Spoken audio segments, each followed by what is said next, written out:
Hello, everyone, and welcome back to X-Ranger. Before we begin, I thought it would be interesting if each of you could leave a comment indicating which part of the world you're joining us from. Also, don't forget to like and subscribe if you're enjoying the episodes. Now let's get comfortable, relax, and start our program. So, this happened about a year ago, and I haven't really talked about it much until now. I guess I just needed some distance before I could even try to make sense of it. It's still kind of a mess in my head, but here it goes. Maybe some of you can help me figure out what the hell really happened. I was in Texas, out in one of those really remote areas where the roads just kind of stop being paved and turn into endless stretches of dirt and scrub. I was following up on some reports I'd gotten from locals. You know, the usual kind of sightings.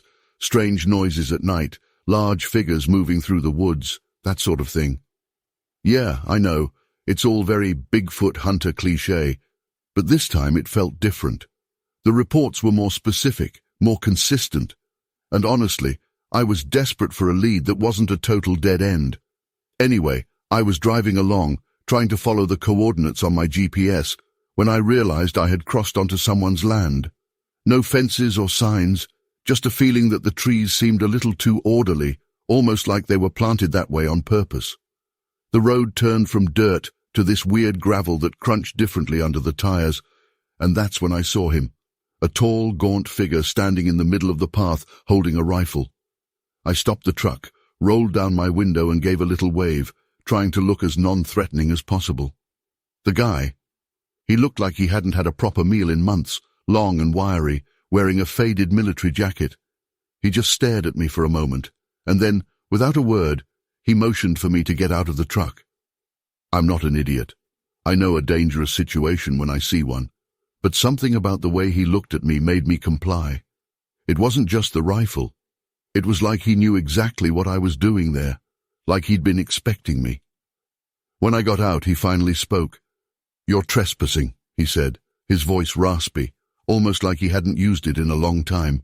I tried to explain that I was just looking for something, a creature people had seen around these parts. He cracked a smile, not a friendly one, and said, "Bigfoot, right? You're one of those guys." The way he said it made my skin crawl, like he knew something I didn't. He told me his name was Skinny. Yeah, Skinny. I almost laughed, but there was nothing funny about the way he pointed that rifle right at my chest while he said it. He said he owned the land and that people like me weren't welcome. I apologized, figuring this was the end of it and I'd be on my way. But then he did something weird. He lowered the gun and told me I could stay, for a price. He said he'd let me look for whatever I wanted, but I'd need to sign a contract. No questions, no liability. He pulled a crumpled piece of paper out of his jacket and handed it to me. It was just a handwritten note, basically saying he wasn't responsible if anything happened to me out there. The whole thing felt off, like it was some kind of setup. But at the same time, I was curious. I've heard stories about people disappearing while looking for Bigfoot, and maybe part of me thought this was my chance to get closer to the truth. I signed it. I know, stupid, but I signed it. He smiled that same unsettling smile and told me to follow him. We walked for what felt like hours, deeper into the woods. There was no trail, just Skinny moving through the trees like he'd done it 1,000 times. The deeper we went, the quieter it got. No birds, no insects, just the sound of our footsteps and the occasional rustle of branches.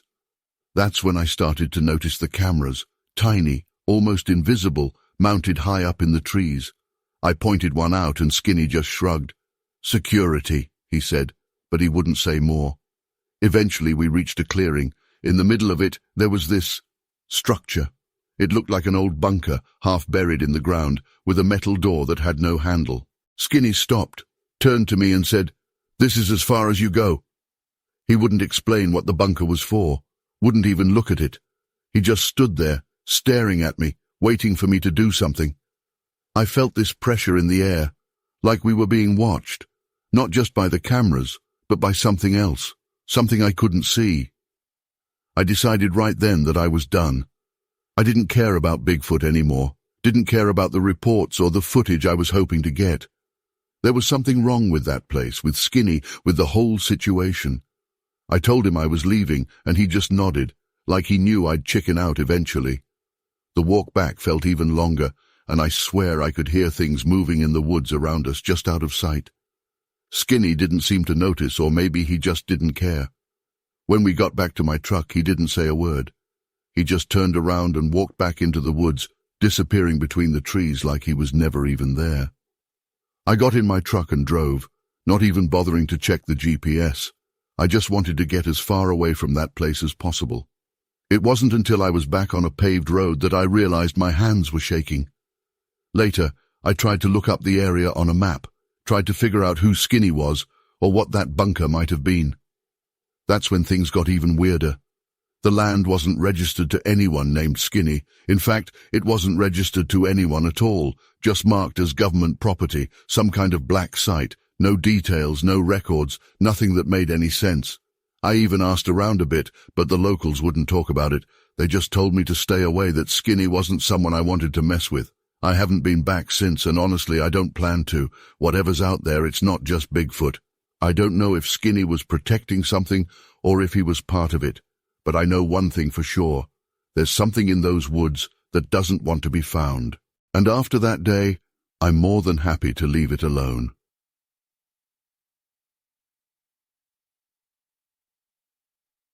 I never thought I'd be one of those guys who ends up writing a story like this. I'm a hunter, born and raised in Louisiana, and I've spent more time in the woods than I care to count. The swamp, the sounds of crickets, the thick humidity, it's like home to me.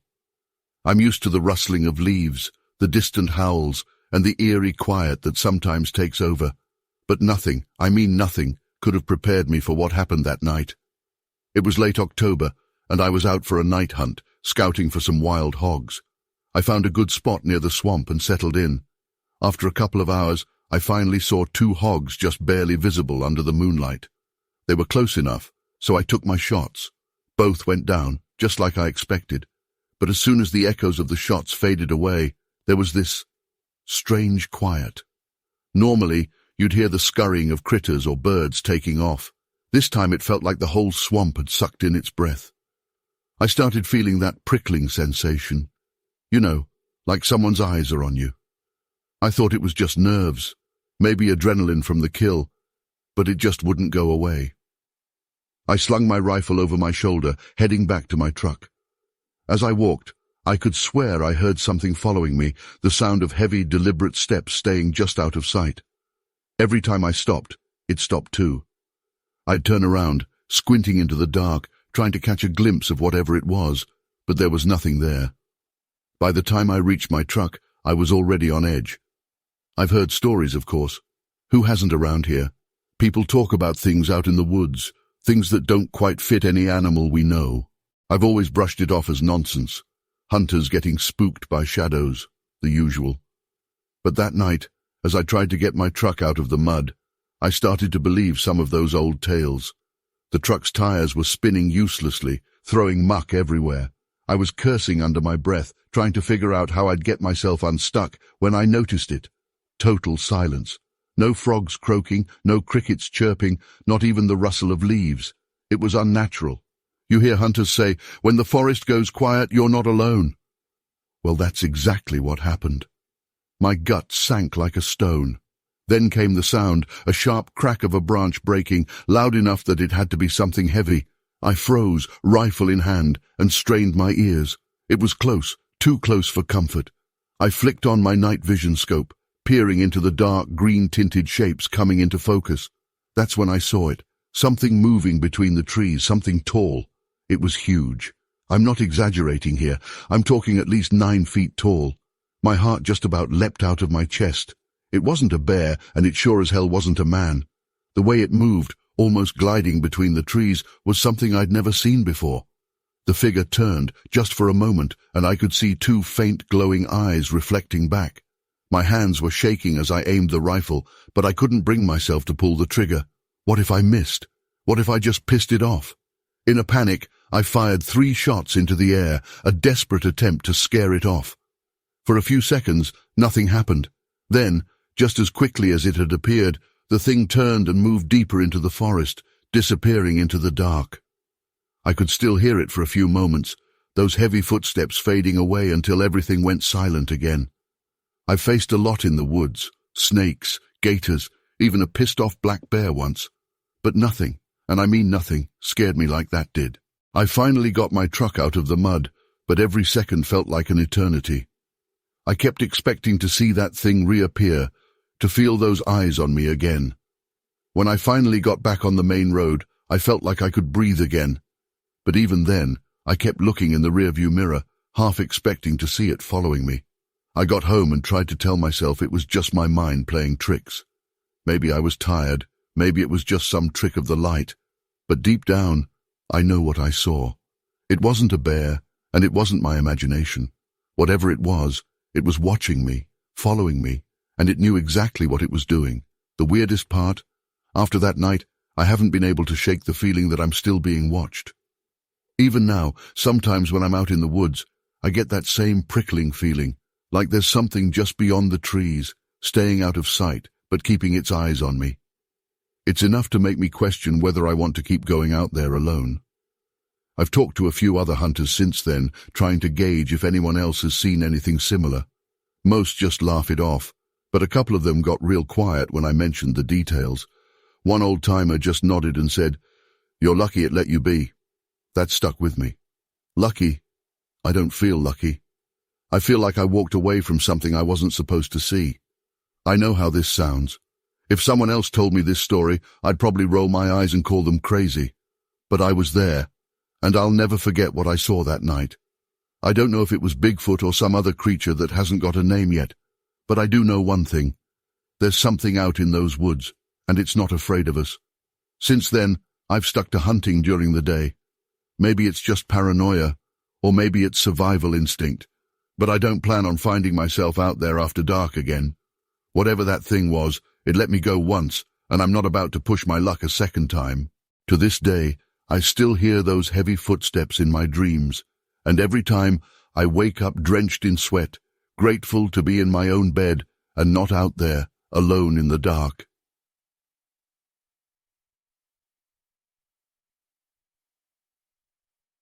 I still can't believe I'm actually writing about this, but I feel like I need to get it off my chest. This happened during the Mississippi floods a few years back, and it was the kind of day you don't easily forget. I was part of a helicopter rescue crew, helping to evacuate families from rooftops.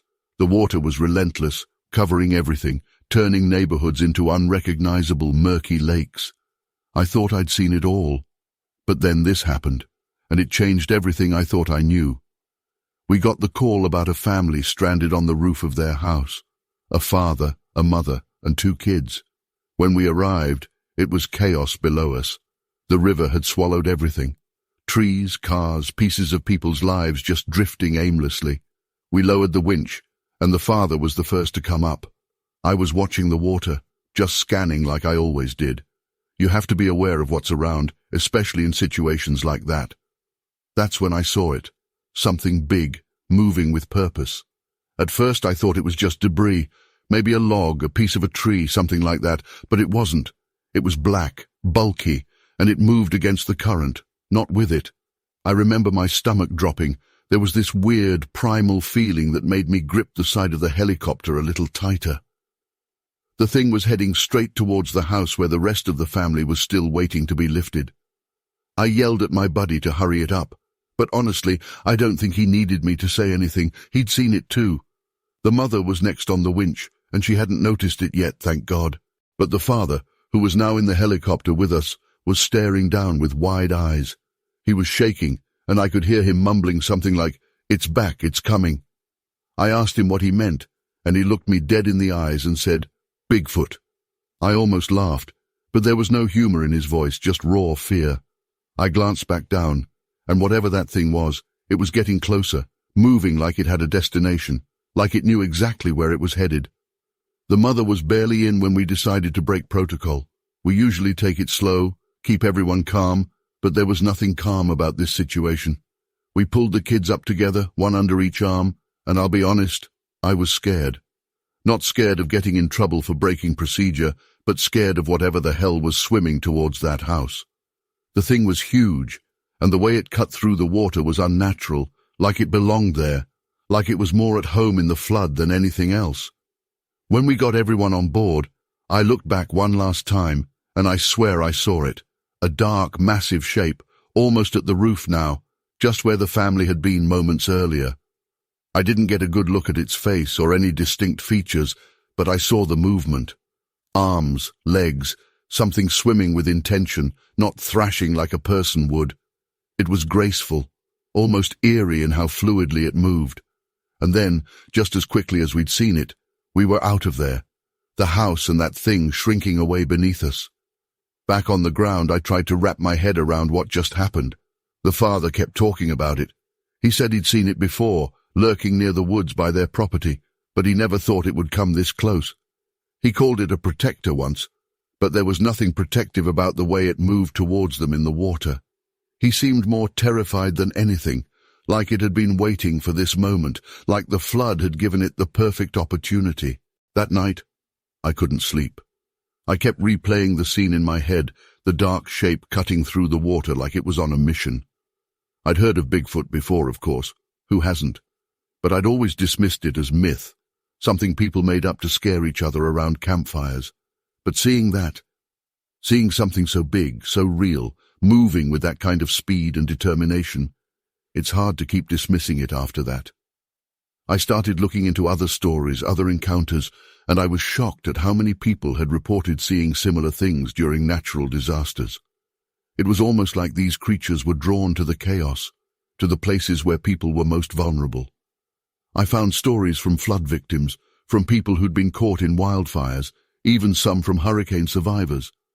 They all described the same thing, a large, dark figure, watching, moving, sometimes even seeming to help, but always just out of reach, just beyond what felt normal. I don't know if what I saw was really Bigfoot. I mean, how do you even begin to process something like that? But I know it wasn't just a log or a shadow. It was something alive, something that shouldn't have been there, and it scared the hell out of me. Even now, every time I see footage of floods or natural disasters, I find myself scanning the background, looking for that same shape, that same movement. Part of me wants to forget it ever happened, to chalk it up to stress, exhaustion, the chaos of the day. But the other part of me knows better. I wasn't the only one who saw it. The whole crew did, and that father, he knew exactly what it was. There was a kind of recognition in his eyes, like he'd been waiting for it to show up. And that's what scares me the most. The idea that maybe, just maybe, these things are always out there, waiting for the right moment to reveal themselves. I've talked to a few people about it since then, but most just laugh it off or look at me like I'm crazy. I get it. If I hadn't been there, if I hadn't seen it with my own eyes, I'd probably react the same way. But it's real. Whatever it was, it's out there. And it's not just some harmless creature hiding in the woods. It's something else, something that knows when we're at our weakest. And that's when it comes. I don't have any answers.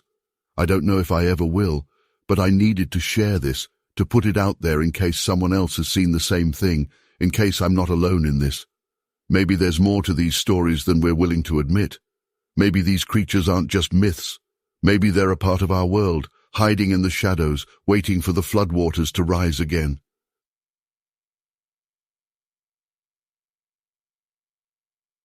I swear this was supposed to be just a normal vacation.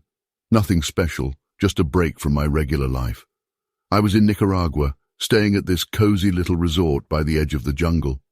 It was beautiful, serene, everything you'd expect. One morning, I decided to go for a run to shake off all those cocktails and lazy afternoons by the pool.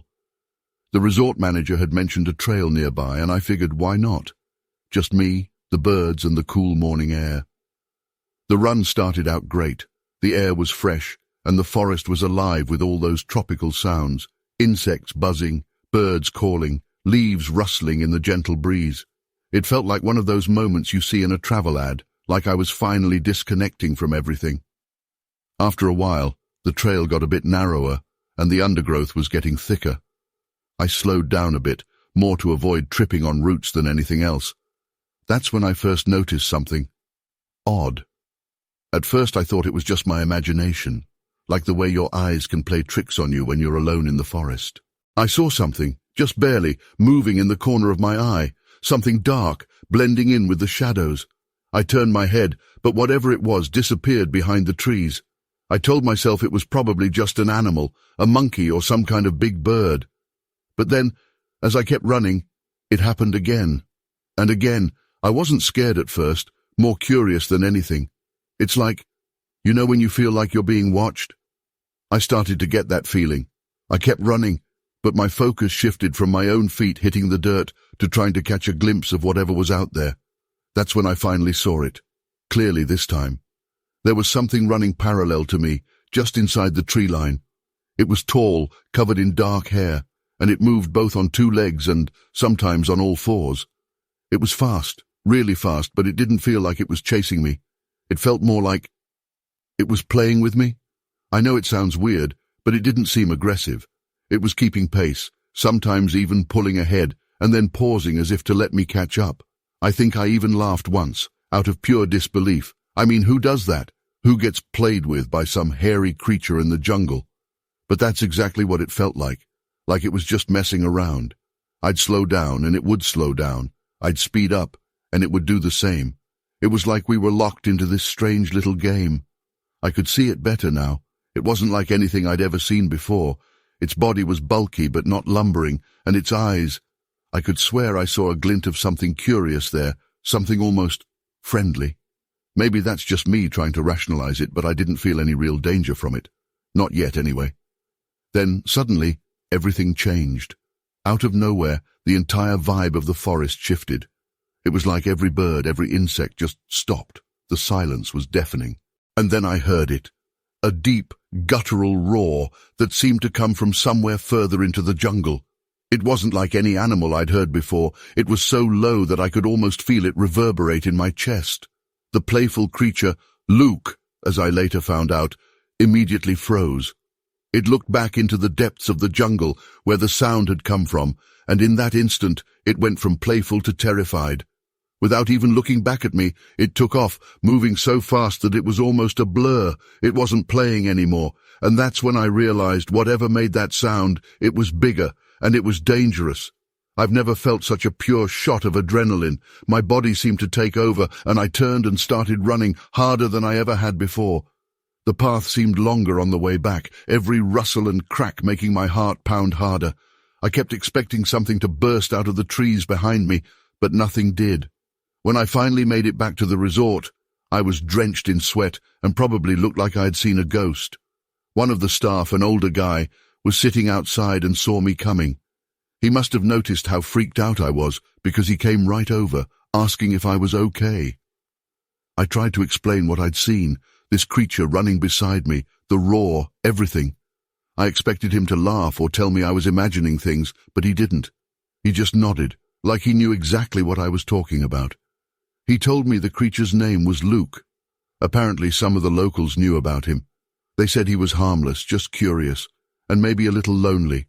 He wasn't the one to be scared of. No, the real danger was his father, the roar I'd heard. That was his father, a much bigger, much more dangerous creature. The man told me that they'd seen him before too, but unlike Luke, the father didn't play games. He didn't come to the edge of the jungle to have fun. Hearing that sent a shiver down my spine. It wasn't just that I'd seen something unexplainable. It was the fact that this man was telling me that whatever I'd seen was real, and that there was something worse out there. I asked him if Luke ever hurt anyone, and he shook his head. But then he looked toward the jungle, his face growing serious, and said, "His father's different. You're lucky he called Luke back." I spent the rest of that day feeling like I was in some kind of daze. Part of me wanted to go back out there, to see if I could find Luke again, maybe understand more. But a bigger part of me knew that I'd be an idiot to try. I couldn't shake that feeling of dread, that whatever made that roar was still out there, somewhere deep in the jungle, and that it had noticed me. The staff were kind. They tried to reassure me, but I could tell they were relieved I made it back. I stayed at the resort for a few more days, but I couldn't bring myself to go near that trail again. I kept thinking I'd see something from the edge of the property, a flash of movement, a shadow darting between the trees, but there was nothing. It was like the jungle had swallowed everything back up, and whatever had happened was just some bizarre fever dream. But I know it wasn't. I know what I saw. Even now, back home, I still think about Luke, about how in those first few moments it felt like he was just curious, like a kid who wanted to play, and then about how quickly everything turned. I wonder if he's still out there, if he remembers me at all. And I wonder about his father, if he's still watching the edge of the jungle, waiting for something or someone to make the wrong move. I guess what sticks with me the most is how quickly it all shifted, from something almost magical to something that made my blood run cold. It's like the jungle has its own rules, its own way of deciding what's safe and what's not. And for a while, I was part of that game. I don't think I'll ever go back there, but if I did, I'd stay far away from that trail. Because whatever's out there, Luke, his father, they're real, and they're watching.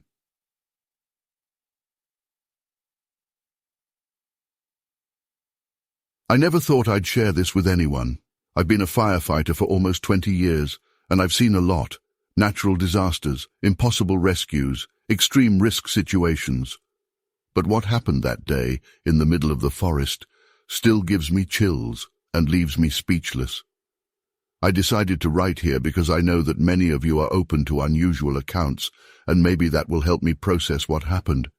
It was supposed to be just another fire control like any other. We were called to fight a forest fire that was spreading too fast. It was windy, and the fire seemed to have a mind of its own. I was driving one of the smaller trucks, the kind used to reach areas that are more difficult to access. Things were going well, until two sudden explosions made me almost lose control of the truck. Two flat tires. All I could think of was bad luck. At that moment, I was stranded in the middle of the forest, surrounded by the noise of the approaching fire. I tried to call for help on the radio, but the signal was weak. All I could hear was interference. The sky was already starting to become covered in thick smoke, and the heat was becoming more and more suffocating. It suddenly became clear that I wasn't going to get out of there that easily. The fire was getting closer, and smoke was starting to seep in through the gaps in the windows. I'm not going to lie, I started to feel the desperation growing. I'd been in risky situations before, but I'd never felt so vulnerable. As I thought about what I could do, the heat was rising so much that the dashboard of the truck was starting to melt in some parts. The only thing I could think of was that I needed to get out of there. But the surrounding forest was engulfed in flames, and the ground, which was already a maze of roots, was almost impossible to walk on. I remember closing my eyes for a second and trying to calm my breathing.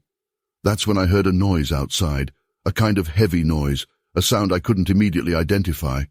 At first I thought it was an animal, maybe something trying to escape the fire like me. But then something hit the truck hard enough to make the body shake. My heart almost stopped. I was there, trapped, trying to think of a way out, when the truck door was ripped off, as if it were made of paper. I remember feeling a sudden cold wind as the door went, and there in front of me a huge figure appeared. It was something I had never seen before. It looked like a creature covered in dark hair, with arms as thick as tree trunks. Before I could react, I was pulled out of the truck. I remember the strength of that creature lifting me up, as if I weighed nothing. I felt the smoke invade my lungs and my vision began to blur. I tried to focus on the details, the smell of burning fur, the sound of footsteps crushing the vegetation on the ground. The steps were wide, each stride seemed to cover a huge distance, and everything around me seemed to move in slow motion. I couldn't process anything. All I knew was that I was being carried away from the fire. I lost consciousness at some point. I remember flashes being carried, seeing the fire far away, as if the creature was actually taking me away from the danger. The feeling was of being protected, which was a surreal thought given what was happening. There were no threatening grunts, no sign of aggression, just those strong arms and the continuous movement pulling me away from the flames. I blacked out several times, but when I woke up briefly, I was still moving, being carried by the thing. When I finally woke up completely, I was lying on the ground in the middle of a clearing I didn't recognize. Everything was silent. I could hear the distant sound of sirens and the crackle of the last trees burning, but there was no sign of the creature. I was alone, without a scratch on me, which seemed impossible after everything I'd been through. I looked around, trying to find any sign of who, or what, had saved me, but there was nothing but burnt trees and ash. I managed to walk over to where the teams were. They were surprised to see me, as if they hadn't expected me to have survived. No one believed me when I tried to explain what had happened. My colleagues laughed and said I must have hit my head and hallucinated from the heat and panic. But I know what I saw. The creature was there. It pulled me out of the truck and carried me to safety, and the feeling I have to this day is that it somehow knew exactly what it was doing. I'm not sure what it was. Some might call it Bigfoot. Others would say it was just a giant animal trying to survive like me. But it didn't seem to act like a panicked animal. The creature knew where to go. It knew how to protect me. It's strange to say, but there was a certain compassion in the way it carried me, avoiding hurting me, protecting me from the flames. I never thought something like that could exist, but the truth is that I owe my life to this thing. After that, I started thinking a lot about what we really know about the world around us. I'd worked in wilderness areas for so many years, thinking I'd seen it all. But nothing prepared me for that. Sometimes I find myself wondering what would have happened if the creature hadn't appeared. I'm sure I wouldn't be here writing this. I may never find out exactly what it was, and honestly, part of me doesn't even want to know. What scares me most is the fact that the clearing where I woke up was completely isolated. There were no fire marks, no signs that anyone had been there. It was as if I had been placed there carefully, far from any danger. The only thing I found was my helmet, a little scorched, but there, next to me, as if the creature had even bothered not to leave it behind. I still get goosebumps when I think about it. Some nights I wake up in a cold sweat, with the feeling that I'm being watched. Not in a threatening way, but as if that creature is still watching me, making sure I'm okay. I know it sounds crazy, and maybe it is. Maybe my brain has invented something to deal with the trauma of that day, but the feeling of gratitude is real. We often paint the unknown as something to be feared, and don't get me wrong, it terrified me at the time. But now, thinking back, I realize that there is more compassion in those forests than we imagined, and it's strange to realize that in the end, I was saved by something I couldn't even understand. And despite the fear, I feel immense gratitude. I hope that if anyone else has been through something similar, they can find some comfort in knowing that they are not alone. I don't know what was in that forest, but I know it was real. And I know that somehow I was saved by something that decided that day that my life was worth preserving. It's a thought that still haunts me, but at the same time, it makes me feel a strange connection with that place. To this day, I've never seen or heard of the creature again. I went back to work as normal, but I confess that I've never felt the same in a forest again. Something changed inside me, and as much as I try to forget it, there's always that moment before I go to sleep when I imagine the long strides, the immense strength and the gaze, which I've never seen but I've felt, of something that, for a moment, decided to be my guardian. And that, as frightening as it is something I'll never forget.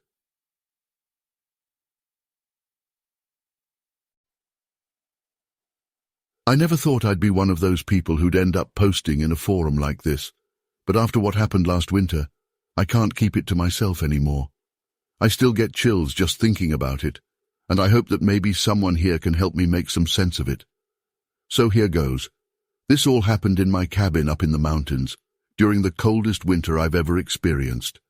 It all started when I went outside one morning to gather some firewood. The snow was deep, crunching under my boots, and it was dead silent.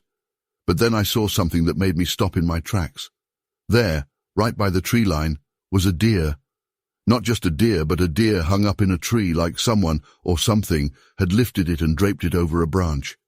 Its body was twisted in a way that made my stomach turn, and its eyes were lifeless and staring right at me.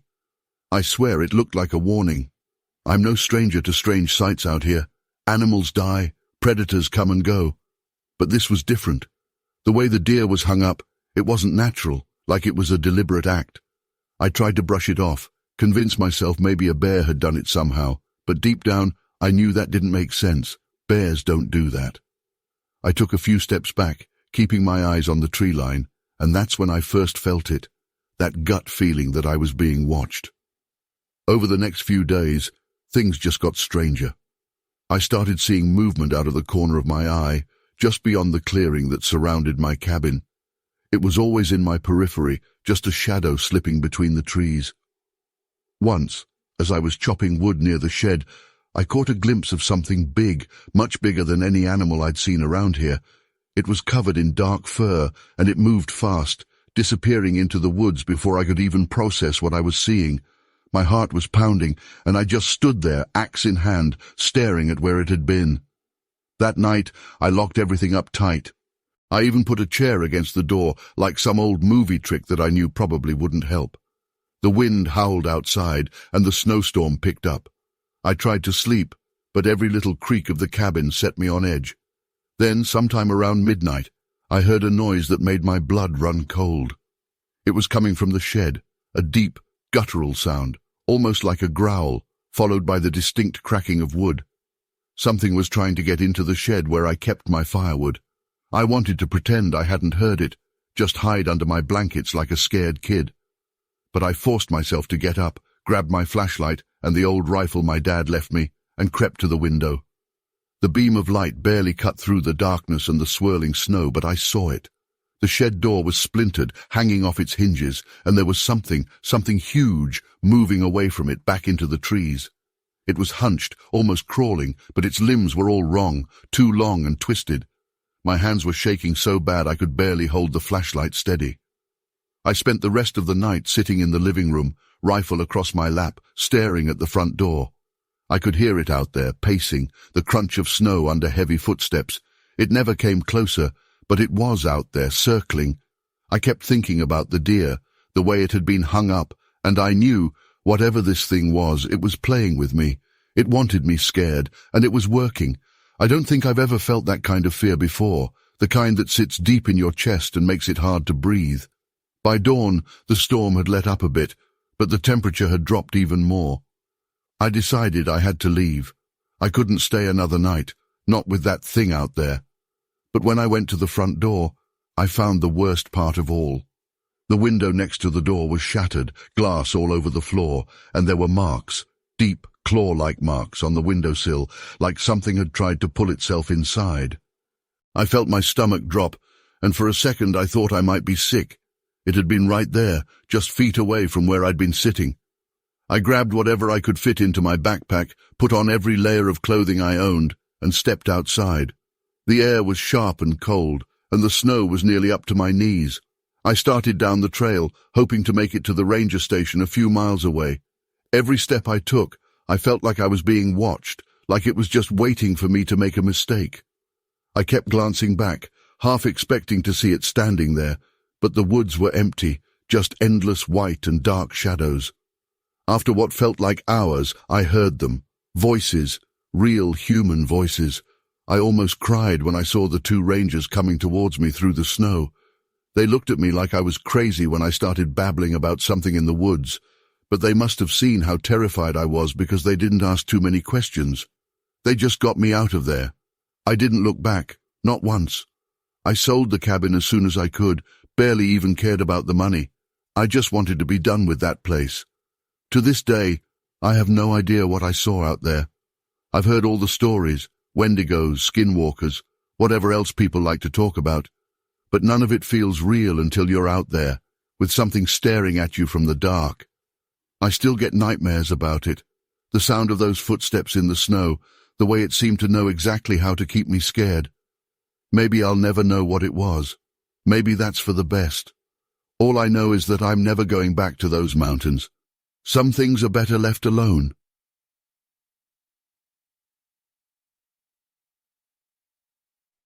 I wanted to share something that happened to me a while back. Still gives me chills when I think about it. I love fishing, and sometimes I just need to get away, you know? No people, no noise, just me, the lake, and some peace and quiet. I found this isolated lake up north, deep in the woods. It was perfect.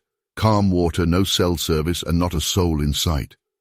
It seemed like the ideal place to spend a couple of days unwinding, away from everything. The first day was pretty uneventful, exactly what I needed.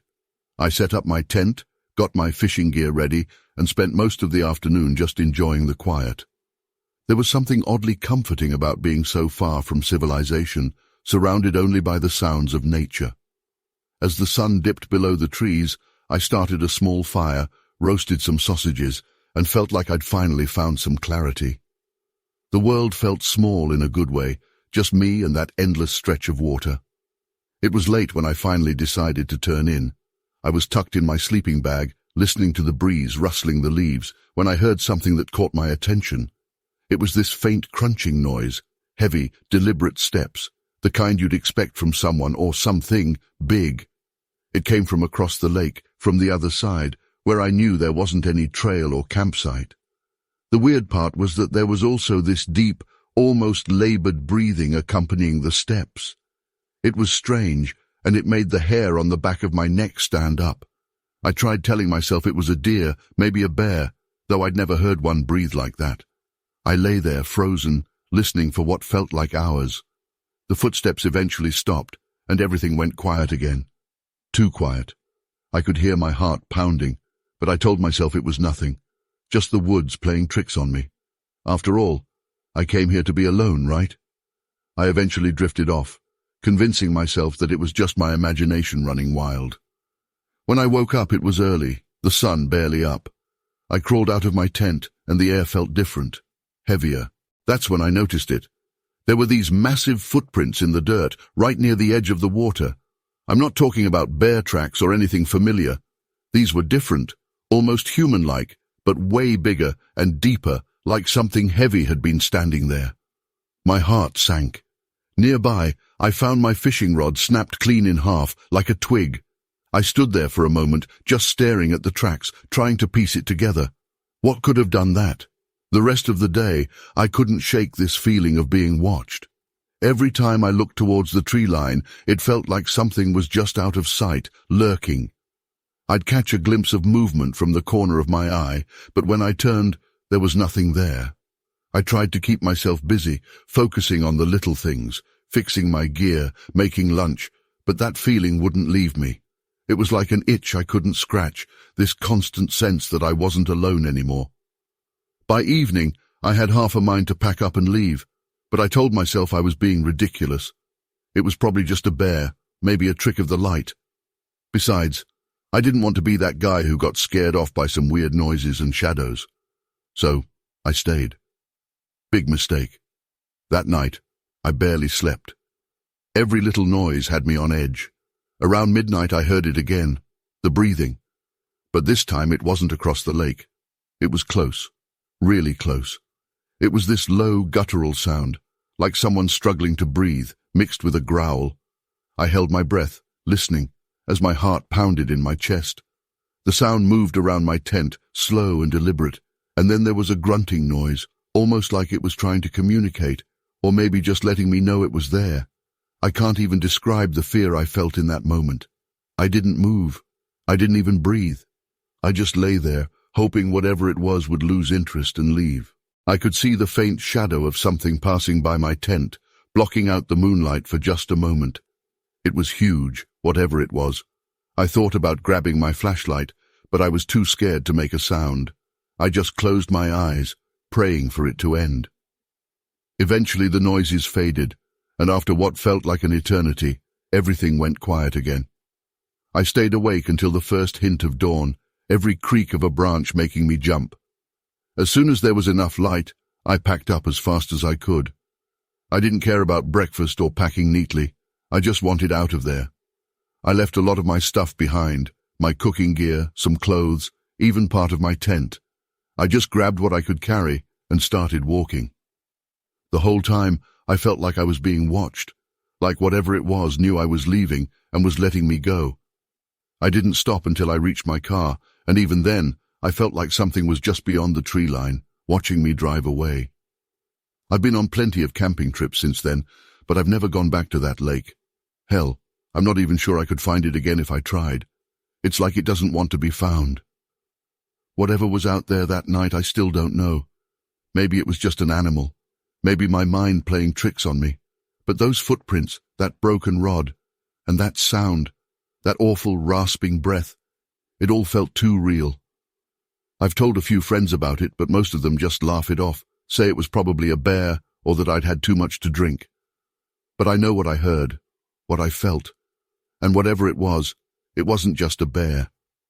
Sometimes I think about those nights, and I still get that same feeling, like I'm being watched, like something's out there, waiting. I don't know what it wanted, and I'm not sure I ever want to find out.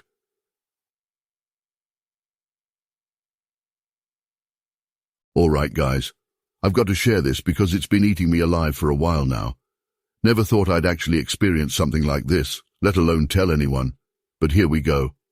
Maybe someone here can help me understand what in the hell I saw. So, I live on a small farm. Nothing fancy, but it's been in my family for years, and I've always loved the peace and quiet of it. About a month ago, I started noticing that some of my chickens were disappearing. Just one or two at a time, but enough to make me worried. I thought it might be a fox or a coyote. It happens, you know, nature doing its thing. But after a week, I was down nearly 10 chickens and I was starting to get pissed. I decided enough was enough. I set up traps, reinforced the coop, did everything I could to keep whatever it was out. But they kept disappearing. No feathers, no signs of a struggle, just gone. That was the weird part. Usually, when a fox or coyote gets in, there's a mess. Blood, feathers, something. But it was like they just vanished into thin air. So one night, I decided to sit out there myself. I grabbed my old rifle and set up a chair just out of sight of the coop. It was one of those heavy, humid nights where the air feels thick and everything seems too quiet. I remember sitting there, sweating and feeling the bugs biting my neck.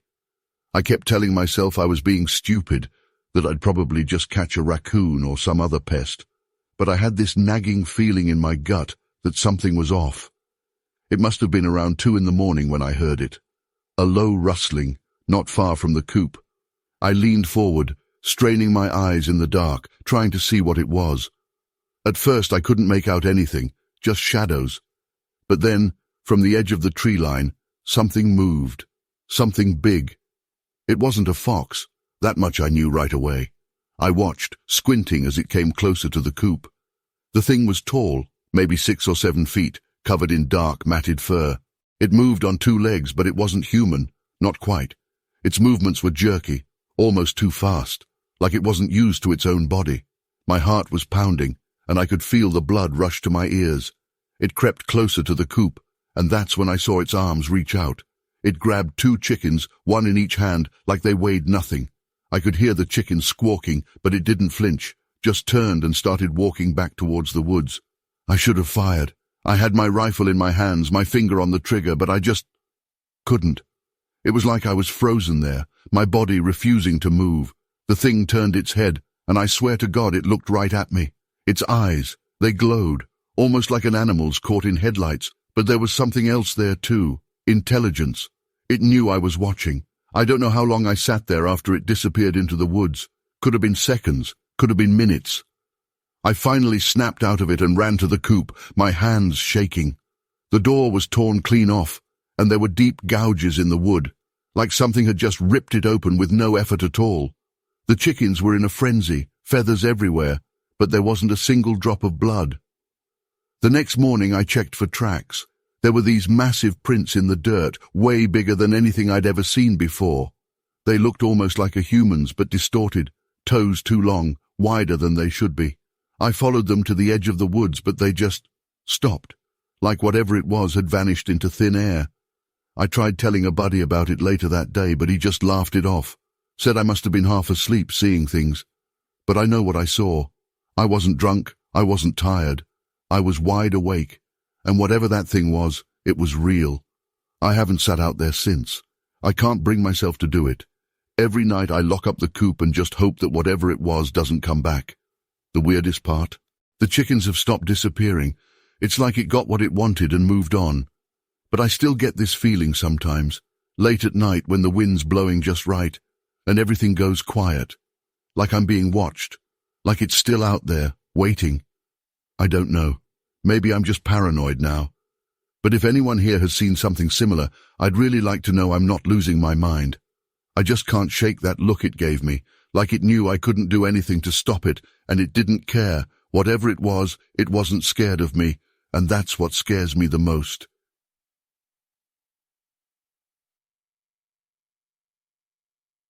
It was supposed to be just another night, just another delivery. I've driven a truck for almost 15 years now, and I know the roads in and out, especially this one mountain pass that I've done 100 times at least. The route's not exactly fun. Narrow turns, a long drop on one side, and nothing but trees as far as the eye can see.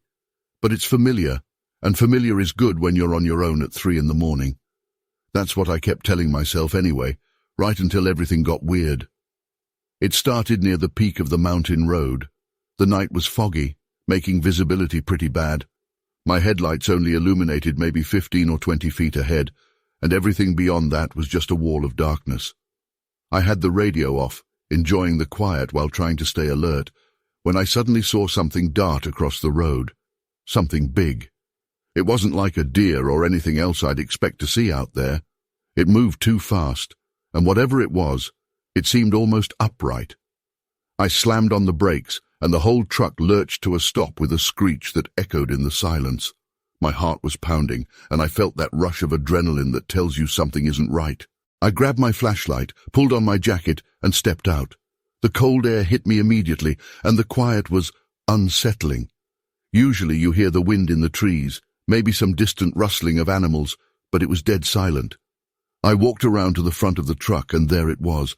The bumper was dented in like I'd hit something solid. But what really made my skin crawl was the mark. Right there, imprinted in the mud that had splashed up on the bumper, was a handprint.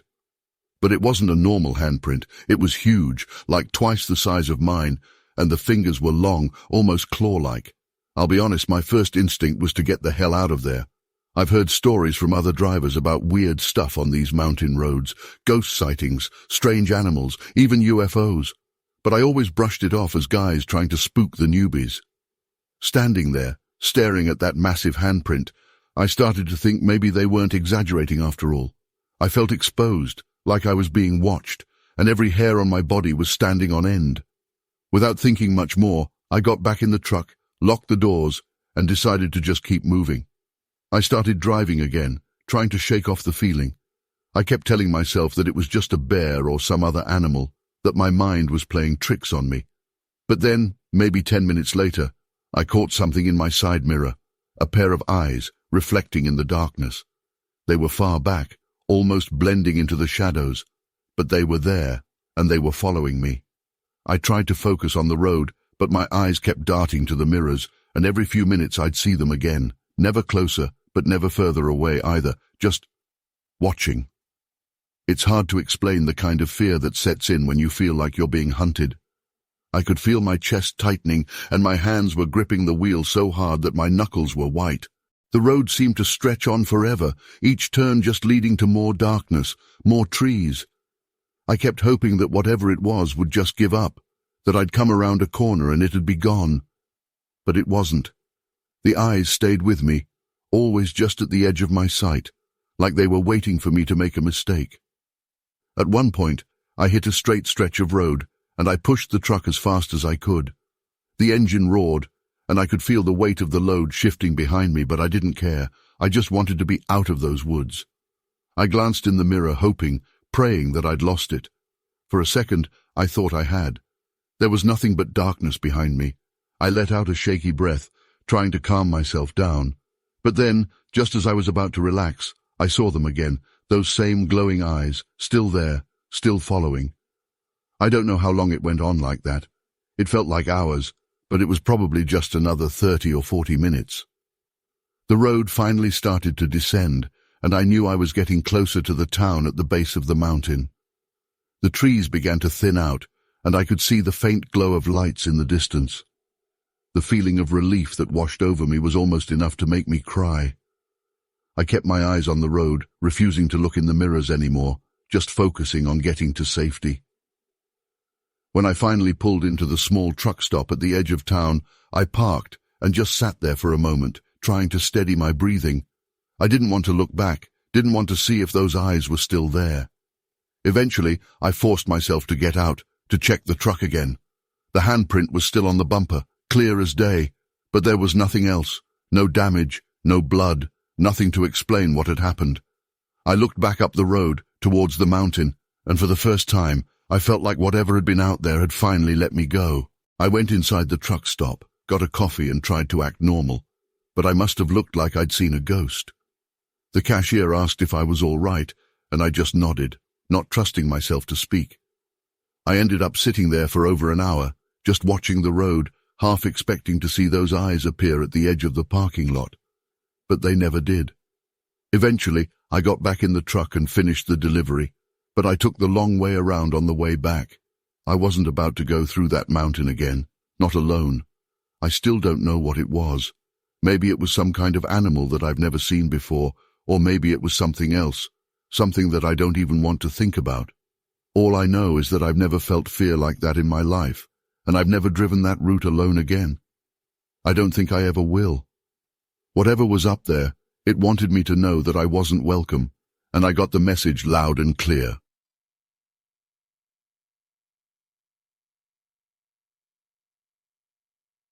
I've always been passionate about nature photography, the kind that takes you deep into untouched woods, far away from any trace of civilization. Last year, I decided to embark on a solo expedition into a dense forest I had researched for months. People always tell you how these things can go wrong, but I thought I had prepared for everything. I'd packed enough food, equipment, and even had an emergency beacon just in case. But there was something about those woods I couldn't have prepared for, something I still don't fully understand. It was my 6th day in the forest, and everything had been going well. I'd set up camp in a clearing that had decent visibility all around. The forest was alive with all sorts of creatures, and I'd captured some of the best shots of my life. On the 3rd day, though, I started noticing something strange. Every morning, some of my gear seemed off. Nothing major. My camp stove moved slightly. My backpack unzipped just a little. At first, I thought maybe I'd been careless or the wind had knocked something over. I shrugged it off, but it kept happening. Small things, always slightly out of place. I remember it was on the 7th afternoon when things got really unsettling. I was adjusting the focus on my telephoto lens, trying to capture some birds that had perched nearby. I turned the camera slightly and noticed movement in the background, something big. I'm used to animals. I've photographed bears, moose, all of that. But this was different. It was tall, at least 7 or 8 feet, covered in dark fur, and it moved between the trees with a strange, almost deliberate grace. I froze, watching through the lens. It was just there. And then it was gone. My first thought was that it must have been a bear, but something about the way it moved didn't fit.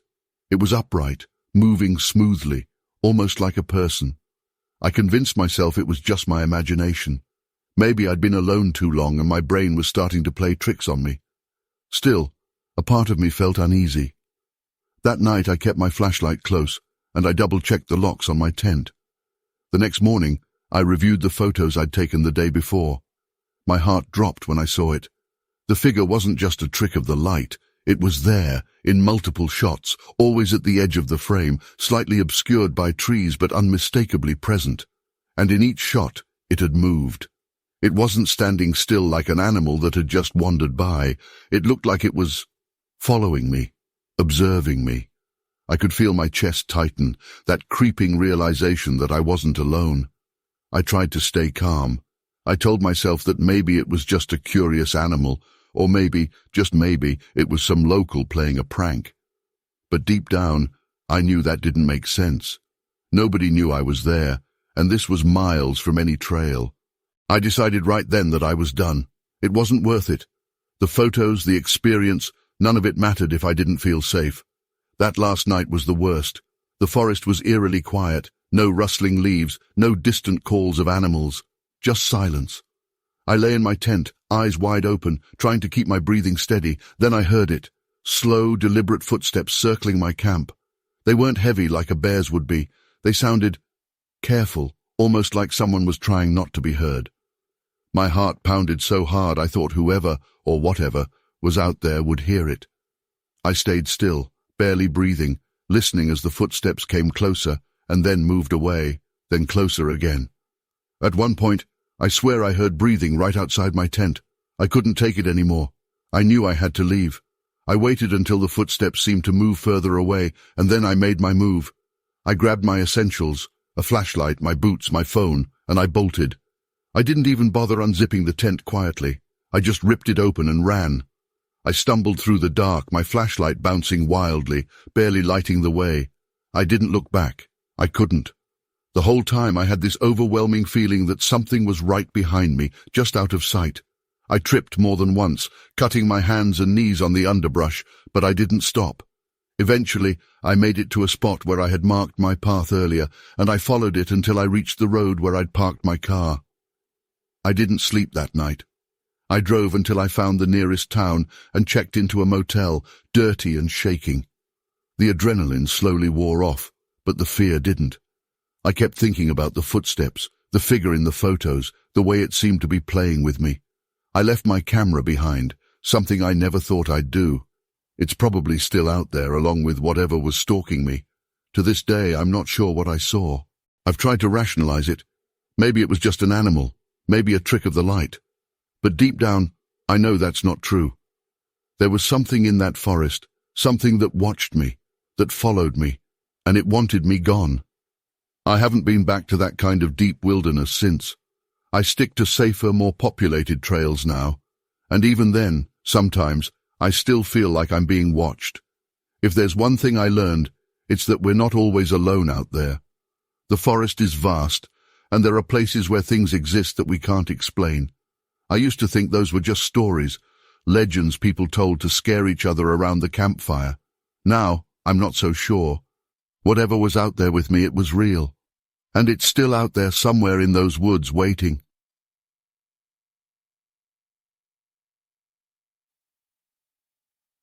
I've never been the type to scare easily, especially after working as a caretaker for years in a remote wildlife reserve. When you're out there for so long, you get used to the weirdness of nature, random rustles, sudden animal cries, the sound of branches snapping in the darkness. But what happened that night is still something I can't quite wrap my head around, and it's been eating away at me ever since. It started with the campers. I was used to them getting a bit jumpy after dark, but there was a strange pattern in the complaints I was getting recently. People were talking about these noises at night, strange guttural echoes, almost like some deep howl, but stretched out, long and distant. Some said it sounded like a massive animal calling out, others compared it to someone screaming through a tube underwater. At first I chalked it up to paranoia. The forest can be pretty intimidating when all you've got is a thin tent between you and the darkness. But as more people brought it up, I started to wonder if there really might be something out there. One night, my curiosity got the better of me. The air had a chill to it, and the forest seemed quieter than usual, which honestly only made the idea of going out to investigate that much more unsettling. I grabbed my flashlight, my jacket, and I set out. It was around midnight, and there was just enough moonlight peeking through the branches to help me navigate the trails without too much trouble. I told myself I was being responsible. Maybe it was a rogue animal or something hurt, and I needed to check it out. But really, I just needed to know what the hell was out there. The noises started up about half an hour into my walk. They were faint at first, but unmistakable, a low, mournful sound, like a deep groan echoing off the hills. I felt the hairs on my neck stand up, and I couldn't help but hesitate. It wasn't just the sound itself that got to me, it was the way it seemed to make everything else go silent. No insects buzzing, no leaves rustling, just that long, echoing call. I pushed myself to keep going, following the sound as it led me deeper into the woods, away from the marked paths. I didn't think I was scared at that point. More unsettled. It felt like I wasn't alone, like the trees themselves were aware of me, holding their breath. I know that sounds stupid, but that's the only way I can describe it. It was like the forest was watching, waiting to see what I'd do. After a while, I spotted something in the distance, a dark silhouette, hunched and moving slowly near one of the larger fruit trees that grew wild in that part of the reserve. My first thought was that it might be a bear or maybe even some poacher. But as I got closer, I realized it wasn't like anything I'd ever seen before. It was tall, much taller than a person, but slender, almost frail-looking. It had long arms that it was using to pluck the fruit, carefully, like it knew what it was doing. There was something so deliberate, almost human, in the way it moved, and that's when a chill ran straight through me. I knew I had to be quiet, but of course, that's when I stepped on a dry branch. The crack echoed through the stillness, and the thing froze. It turned its head, and for a moment we were staring at each other. My flashlight was off, but the moonlight was enough to catch a glimpse of its face, or where a face should have been. It was hard to make out, but what I saw didn't make any sense. No eyes, no nose, just a smooth surface with what looked like indentations, like something halfway trying to mimic a human face but failing. We stood there, locked in that silence for what felt like forever, but must have only been a couple of seconds. I didn't move. I barely breathed. And then, without any warning, it turned and bolted, faster than anything I'd ever seen. It didn't run like a human or any animal I knew. It moved almost like it was gliding, weaving through the trees with a speed that left me standing there dumbfounded. My heart was pounding. I tried to follow, but it disappeared into the darkness, and I was left standing there, feeling utterly out of place in a forest I thought I knew so well. I can't explain the kind of dread that settled over me then.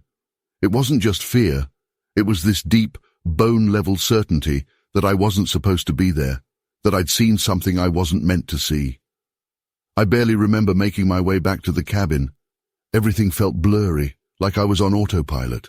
Once I was back, I locked the door, something I'd never done before. It felt pointless, like a door could really keep out whatever that thing was. I stayed up the rest of the night, every little sound making me jump, replaying those few seconds in my head over and over. The next morning, I went straight to the manager of the reserve. I told him what happened, or at least tried to. He listened, but I could tell he wasn't taking it seriously. He just gave me this look, like he thought I was losing it, and said not to make a fuss. Told me that if campers heard about some monster in the woods, it would cause unnecessary panic. I didn't argue. I just nodded. But inside I felt this growing sense of isolation, like no one would ever believe me. I tried to go about my duties after that, but I couldn't shake the feeling that it was still out there, somewhere in the woods, watching. Every noise, every rustle made my skin crawl. The reserve, which had always felt like a second home, now felt like a trap. I couldn't stay there, not after what I'd seen. A few days later, I requested a transfer. I told them I just needed a change of scenery, but the truth is, I just couldn't stay another night in that place. To this day, I don't know what it was. I've tried to rationalize it. Maybe it was some kind of animal I'd never seen before, or maybe my mind was playing tricks on me in the dark. But deep down, I know that's not true. Whatever it wasn't something that belonged in those woods, or anywhere else for that matter. And the worst part is, I know it's still out there, and I have no idea what it wants or why it was there that night. I've never told anyone else about it. Even writing this down feels strange, like maybe by talking about it, I'm inviting it back somehow. But I had to share it, if only to get it out of my head for a little while. I just hope I never have to see it again, and I hope none of you ever do either.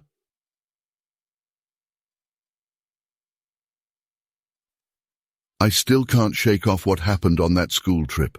It's been years, and every time I hear the word forest, I get a chill down my spine. It was supposed to be just a regular day out, a simple excursion to learn about nature. I remember being excited, mostly because we were getting out of the classroom. Who doesn't love a day out, right? But that day ended up being anything but ordinary. We were a group of about 20 students, plus 2 teachers and a local guide. The guide was this older guy, the type that looks like he could navigate the woods blindfolded. He was full of stories about the local wildlife, pointing out different birds and plants. The atmosphere at first was cheerful, just the usual joking around and taking photos, everyone being kind of loud. We were hiking along a narrow trail that twisted through the forest, and everything seemed fine, until it wasn't. We had been walking for maybe an hour or so when one of my classmates, David, wandered off to take some pictures. David was always the one lagging behind, taking 1,000 shots of every tree and rock. None of us thought much of it, until he came running back, pale as a ghost. He stumbled over a tree root and almost fell, his eyes wide and his breath ragged. He kept saying, "There's something out there, something big." At first everyone laughed, thinking he was just messing with us, but David wasn't laughing. He looked terrified. The guide's face changed when he saw David. He was one of those people who's always calm, always sure of himself, but in that moment even he looked thrown off. He tried to calm David down, saying it was probably a deer or maybe even a bear. But David shook his head, insisting it wasn't like anything he'd ever seen.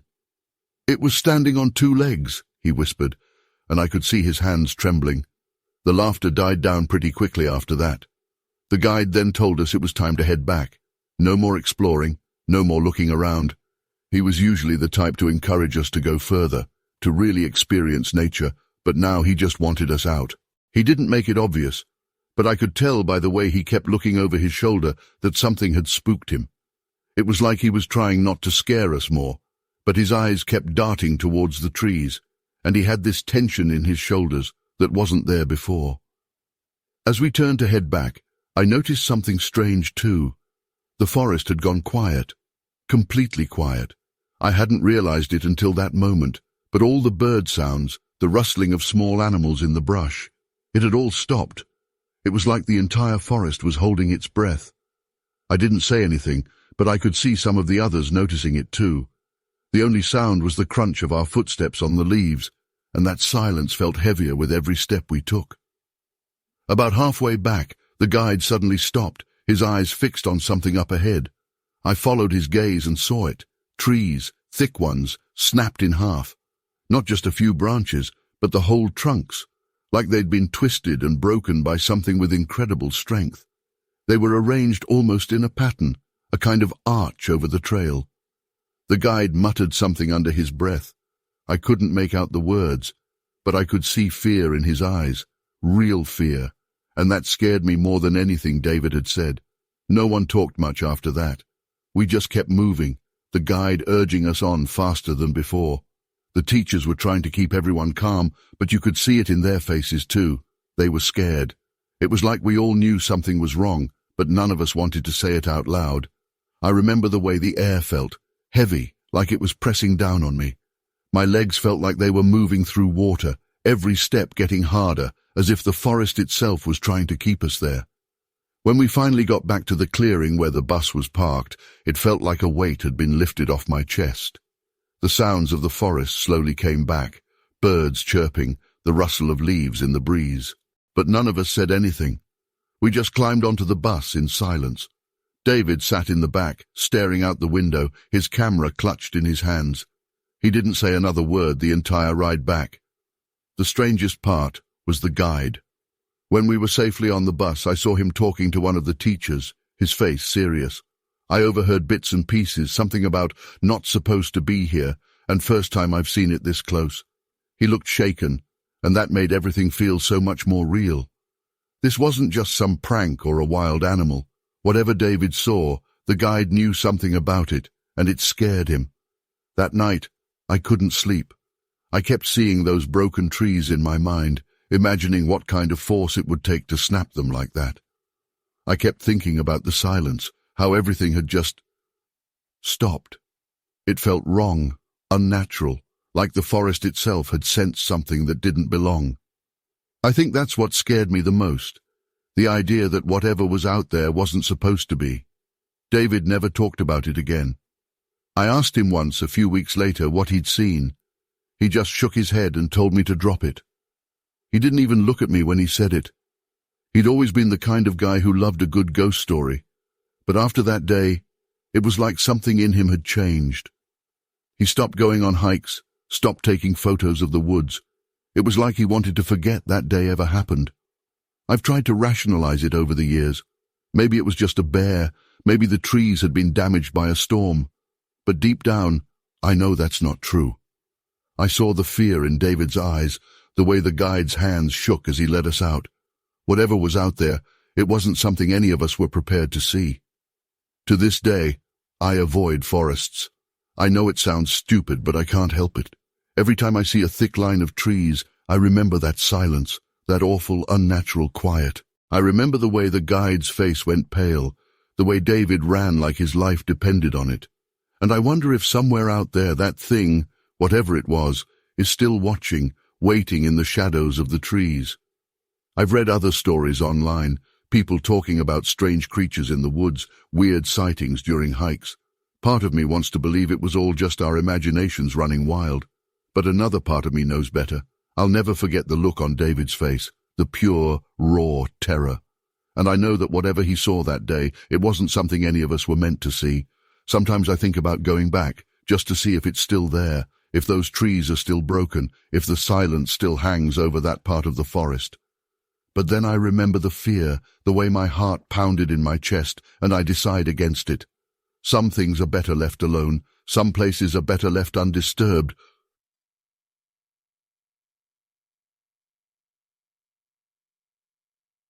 I still get chills when I think back to that camping trip. It's been a few months now, but every time I close my eyes, I can still hear those footsteps echoing in the woods. I guess sharing this here might help me process it, even though it sounds crazy. It was supposed to be a simple fishing weekend, me, Dave, and Carlos. We headed out to this remote spot by the river, miles away from any sign of civilization. It was one of those places Dave had heard about from a friend of a friend. You know, quiet, perfect for fishing, and no one around to bother us.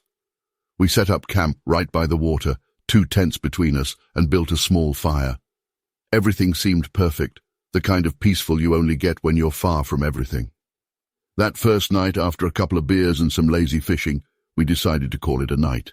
It was colder than we expected, so we bundled up in our sleeping bags, listening to the river's steady flow.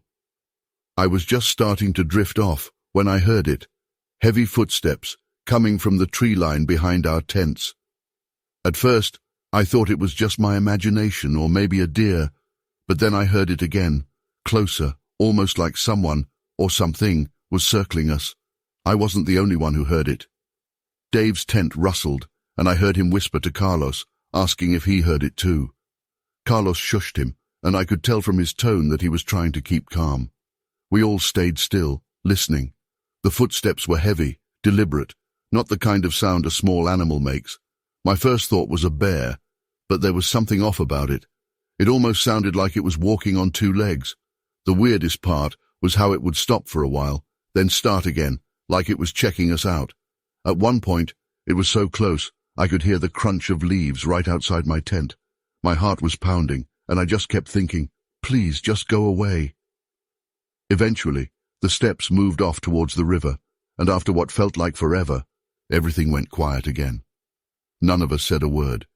We just stayed in our tents, trying to convince ourselves it was nothing. When dawn finally broke, I crawled out of my tent, and Dave and Carlos were already up, looking freaked out. We found these massive tracks all around the campsite, bigger than any bear print I've ever seen. They weren't exactly paw prints either. They looked almost like a distorted human footprint, long and wide, with deep impressions in the ground. Our cooler had been knocked over. Some of the food was gone, and other stuff had been scattered. Something had definitely been there, and it wasn't shy. We tried to laugh it off, saying it was probably a bear, but none of us really believed that. The prints were too weird, and the way it had moved around our tents felt calculated, like it was curious about us. We spent the day fishing, but honestly, none of us were into it anymore. Every little noise made us jumpy, and I kept catching Carlos staring at the tree line like he was expecting to see something. Later that afternoon, Dave was the one who saw it. He was standing by the river, just staring across, when he suddenly called us over, his voice all shaky. On the opposite bank, there was this shadow, tall, bigger than any person should be, just standing there. It was far enough away that we couldn't make out any details, but we could tell it was watching us. Then, in a split second, it moved, disappearing into the trees with this impossible speed. We all just stood there, frozen, not really knowing what to say. That was it for us. We packed up right then and there, throwing everything into our bags as fast as we could. None of us wanted to be the one to say it, but we all knew, whatever that thing was, it wasn't something we wanted to stick around and meet. The hike back to the car felt like it took forever, and I swear, every crack of a branch or rustle of leaves made my stomach drop. When we finally made it back to the car, we didn't talk much. It was like we all just wanted to get out of there as fast as possible. The drive back to town was quiet, and by the time we got back, we had this unspoken agreement not to tell anyone what happened. I mean, who would believe us? It sounds ridiculous even now, like some campfire story you'd tell to freak out a bunch of kids. But I know what I heard, and I know what we saw. It wasn't a bear, and it sure as hell wasn't just our imaginations. There was something out there, something that knew we were there and wanted us to know it too. Even now, I can't shake the feeling that we were being toyed with, like it was just curious, or maybe deciding if we were worth the trouble. I haven't been camping since. Dave and Carlos don't talk about it either. Every once in a while, one of us will make a joke about the visitor, but it's always forced, like we're trying to make it less real. I still think about those footsteps sometimes, though, especially when I'm trying to fall asleep. The way they would stop, then start again, like it knew exactly how to keep us on edge. Maybe it was just some animal that we've never seen before. Maybe it was a person messing with us. But deep down, I don't really believe that. There was something about the way it moved, the way it watched us, that felt wrong, like it wasn't supposed to be there, or maybe like we weren't supposed to be. I don't know if I'll ever get answers, and maybe that's for the best. Whatever it was, I just hope I never run into it again.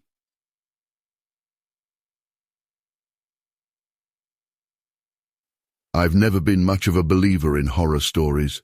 I think the skeptic in me has always been stronger than any notion of fear or superstition. But I have to admit that the weekend I spent with my family in a mountain chalet changed my perspective somewhat. It happened last year, and to this day, I still can't explain what I saw and felt in that place. We had decided to rent a chalet to get away from the stress of the city. We wanted a quiet weekend, disconnected from the noise and hustle and bustle. The chalet was a wooden house, cozy and secluded. The place had a beautiful view of the forest and seemed ideal for the peace we needed. On the first day, everything went well. We went for a walk, had a barbecue, and played with our children in the yard. When night fell, we were exhausted, so we settled down in the living room to watch a movie before going to sleep. It was a normal night, until it wasn't. It was around 2 in the morning when I woke up to a noise that sounded like banging coming from outside. At first I thought I was dreaming, or that it was something normal about the house settling down. Those wooden structures make noises sometimes, you know? But the knocks continued. They became louder, more insistent, as if something or someone was really trying to get our attention. I woke up my wife, who also heard it. She seemed nervous, but tried to convince herself that it could be animals. Bats, perhaps, or some kind of forest animal. The idea made sense, and I reassured myself for a moment. But then the knocks changed place.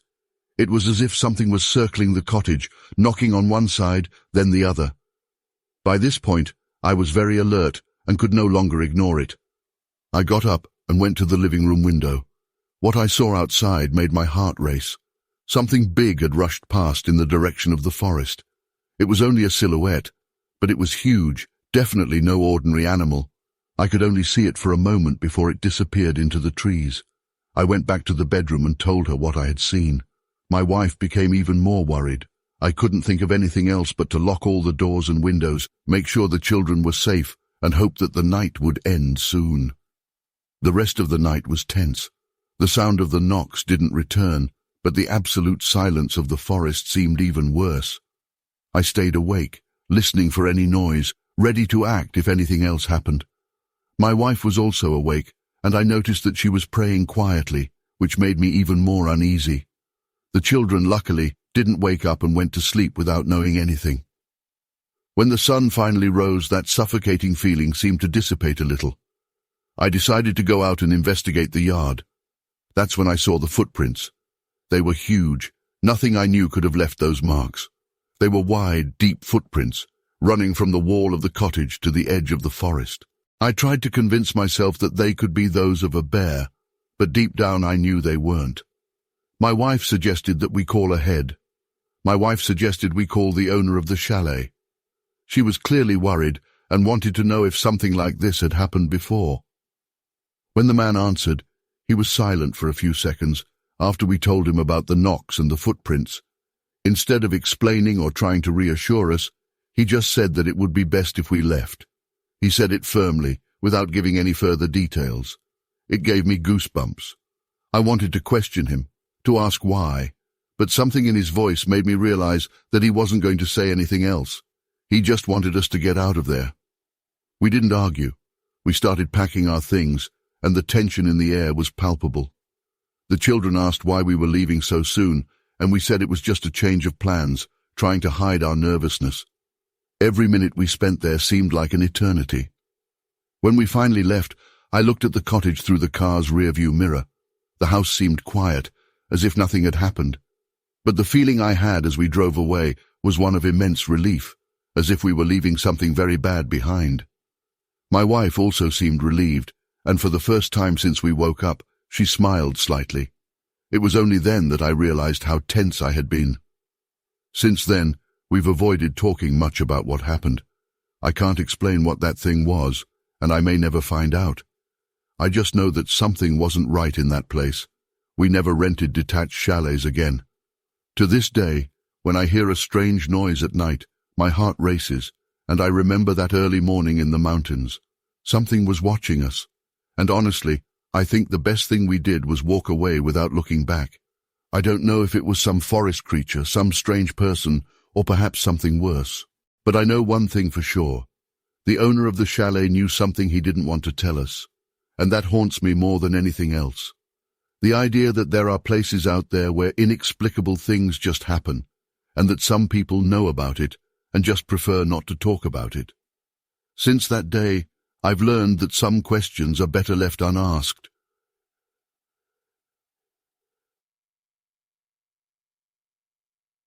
I never thought I'd end up writing this here, but after what happened, I just needed to share it with someone.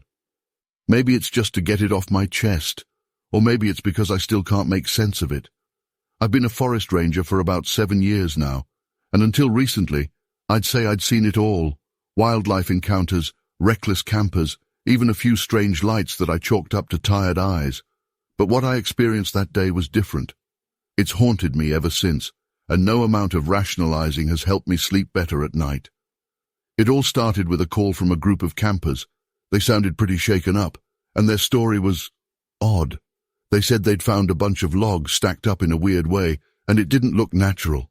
I remember one of them mentioning that the logs were set up almost like a warning sign. It wasn't just random debris. I thought it might be someone messing around or maybe some other campers pulling a prank, so I figured I'd take a look.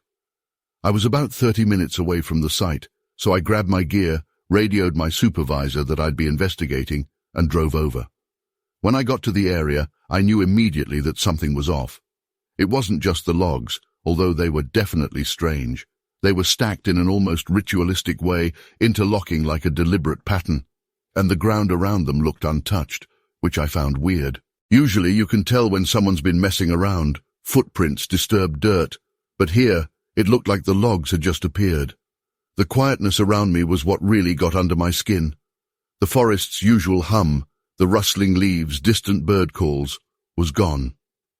It was like the whole place was holding its breath. I started documenting what I saw, taking a few photos, jotting down notes. As I moved closer to the logs, I noticed something else. Several smaller trees nearby were broken, bent over in odd directions. And these weren't small branches either. They were young but sturdy pines, snapped clean at about 10 feet up. It was like something impossibly strong had just twisted them. I've seen trees damaged by wind, by animals, but nothing like this. I started feeling that tightness in my chest. You know, that feeling you get when you're somewhere you shouldn't be. Then I saw it. Just a flash, but enough to make my heart stop. Something moved between the trees, fast, almost a blur.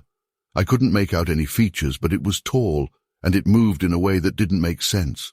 It wasn't the clumsy movement of a bear or any other large animal I knew. It was fluid, almost graceful, but with a kind of power behind it that made my stomach drop. I froze, straining my ears, but there was nothing. Just that heavy, dead silence. I tried to tell myself it was just my eyes playing tricks on me, maybe a shadow, maybe a deer, but deep down, I knew better. I've worked these woods long enough to know what's normal and what isn't. I felt this overwhelming sense of being watched. Like whatever it was, it wanted me to know it was there. It wasn't trying to hide, but it wasn't coming any closer either. It was like it was just waiting, watching what I'd do next. I've always prided myself on keeping calm, but that day I felt an unfamiliar kind of fear creeping in. My instincts were screaming at me to leave, to get the hell out of there. So I listened. I backed away slowly, keeping my eyes on the spot where I'd seen the movement, but whatever it was didn't show itself again. I reached my truck, and I swear I've never been so relieved to hear the engine start. As I drove off, I could still feel that sense of being watched, like someone was following my every move, making sure I left. When I got back, I reported what I'd seen, at least most of it. I mentioned the logs, the broken trees, but when it came to whatever I'd seen moving between the trees, I hesitated. I knew how it would sound. My supervisor listened quietly and then told me, without really saying it, to keep that part out of the official report. He didn't seem surprised, though, and that unsettled me even more.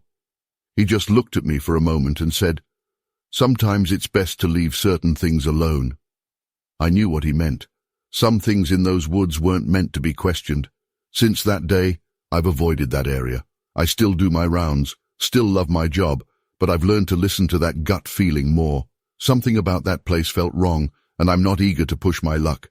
I've heard stories from other rangers, whispered in the break room or shared over a campfire, but I never thought I'd be one of the ones with a story to tell.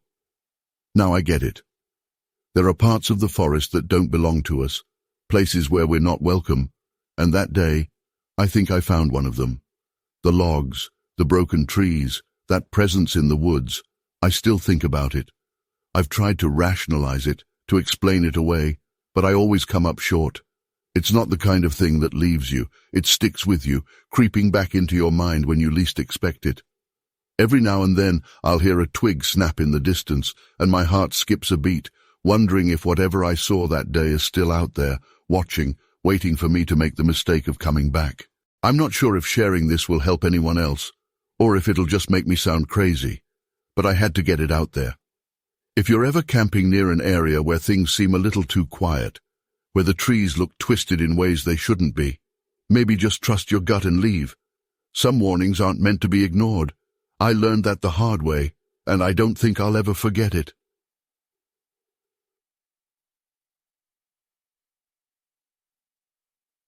I'm a mechanic in a small town, and last weekend I decided to do something different. I was looking through some maps of my region and found an old track, one of those that nobody seems to remember exists anymore. I've always liked going on adventures, getting out of the routine of fixing cars, so I thought, why not? I grabbed a backpack with the basics, some water bottles and a flashlight, and started hiking first thing in the morning. It seemed like a fun idea, a way to disconnect, you know? The trail started off very calmly, the kind of scenery you'd see on a postcard. Tall trees, the sun breaking through the leaves, the sound of birds. But after a couple of hours, things started to change. The path became narrower and sort of disappeared at some points. The place seemed different, darker.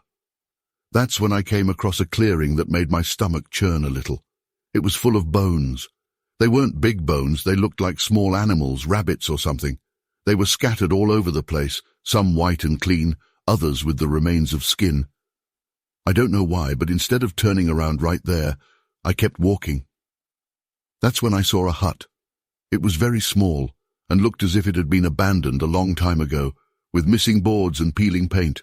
The door was ajar, and with an almost sick curiosity, I decided to take a look. The floor was covered in dust. There was a broken table and a few chairs.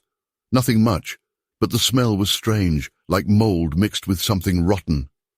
While I was inside, trying to understand who could have lived in that place, I heard a sound that made my heart almost stop.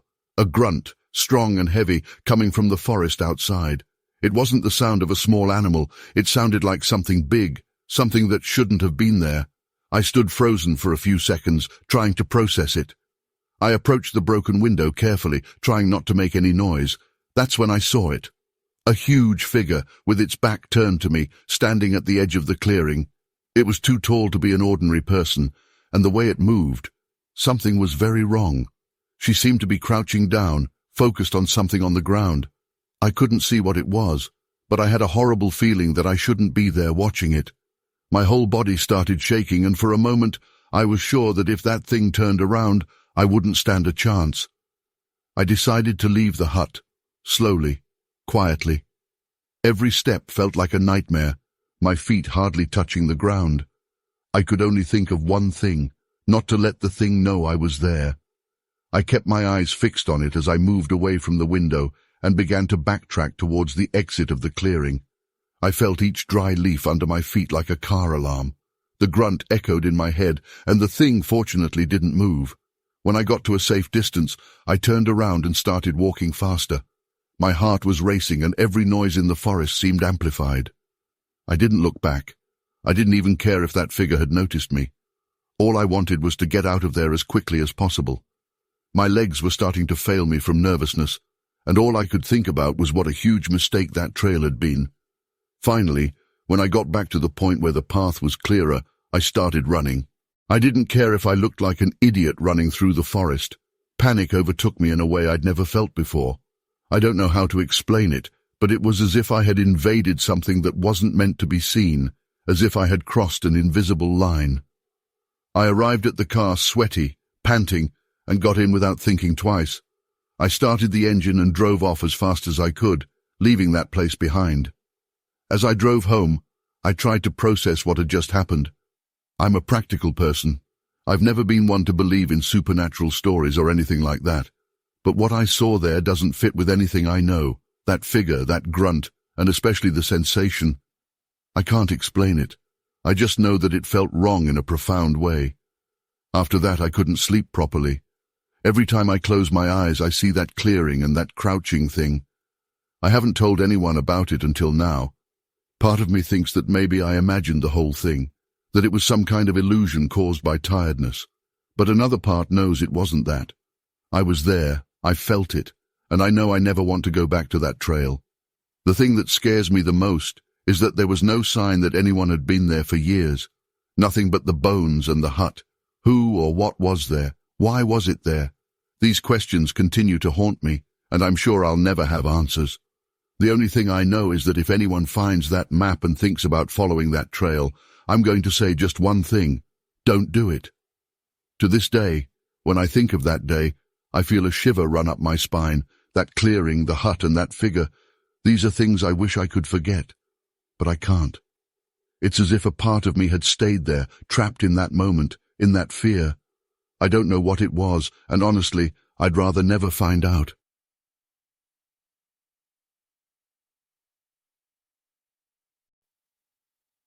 I'm not much for sharing these things, but after what happened, I need to get it off my chest to someone who might understand. We were on a hunting camp, me, my parents, and my two brothers. This was something we did every year, a custom that was practically part of our family. The idea of disconnecting from the modern world and venturing into the dense forest always seemed exciting to me, but this time it was different. Something happened, and I can't get it out of my head. We arrived at the campsite early that morning. It was right in the middle of the forest, a place we knew well. We set up our tent, unleashed the hunting dogs, and lit a fire. The day went smoothly. My brothers and I played for a while by the river, while my father took care of the traps. Everything seemed normal until the sun began to set. At that moment, I felt a strange sensation that something was wrong, but I didn't pay much attention. I just carried on with the routine. Soon after it got dark, we started hearing strange sounds. At first, they were rhythmic knocks, as if someone was banging a stick against the logs around the camp.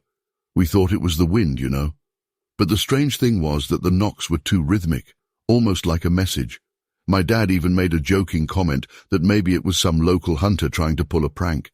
But the look on his face didn't seem to convince me. The dogs, usually noisy, were eerily silent. They usually react to anything, especially at night, but this time they were practically cowering inside the enclosure. I started to get a chill down my spine, that feeling that something was watching us. My mother tried to stay calm, but I could tell she was restless. My heart was racing, and the silence was becoming more and more oppressive. Then the branches around us began to move, but it wasn't like a small animal or a deer moving. It was as if something bigger was approaching, but it never showed its face. When we shone the flashlight on it, there was nothing there. Just the movement of the branches, as if something was circling the camp, always out of our field of vision. That's when I realized it wasn't just my imagination. My father picked up his rifle and stood at attention, but he couldn't see anything either.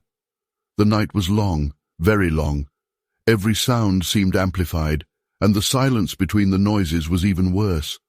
The banging on the logs continued until about midnight, and then it simply stopped. But the feeling of being watched didn't go away. I stayed awake, looking around the tent, hoping to see something, anything, but nothing appeared. Just that constant feeling that something was there, surrounding us, studying us.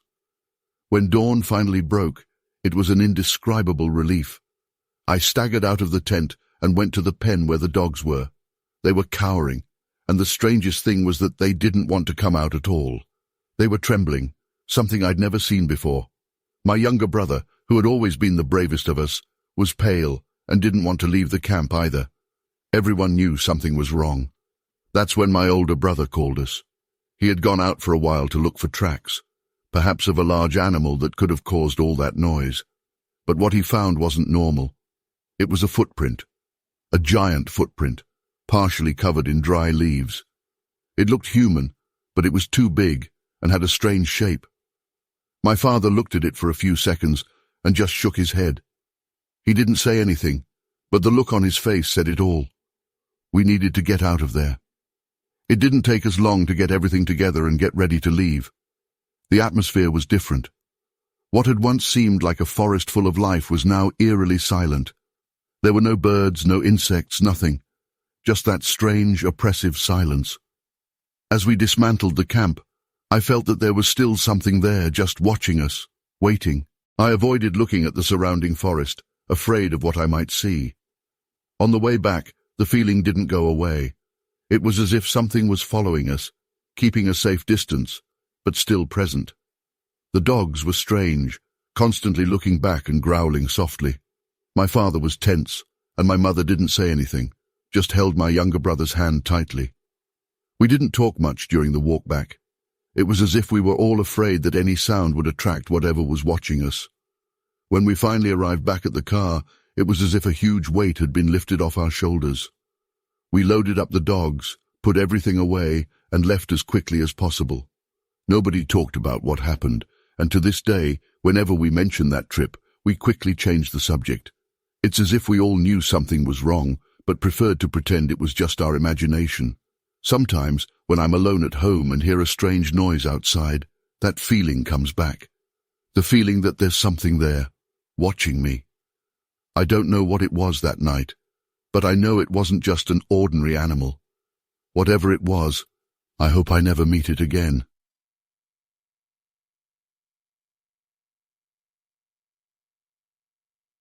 Okay, I know that going on a bike trail at night wasn't exactly the brightest idea I've ever had, but we were bored, and the night seemed perfect. It was one of those full moon nights, so clear that it seemed as if the stars were all gathered to watch us.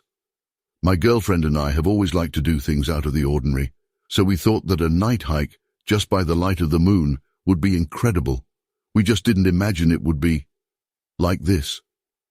We took the bikes, put everything in the car, and drove to the entrance of the trail. It was a path we'd been down before, but never at night. The full moon illuminated the trail well, and the fresh air made the experience seem magical at first. We started pedaling slowly, enjoying the sound of the crickets and the cold wind on our faces. Everything seemed peaceful until we reached that wooden bridge. I've always hated that bridge. Even during the day it looked a bit sinister. But this time, perhaps because of the dark, it felt worse.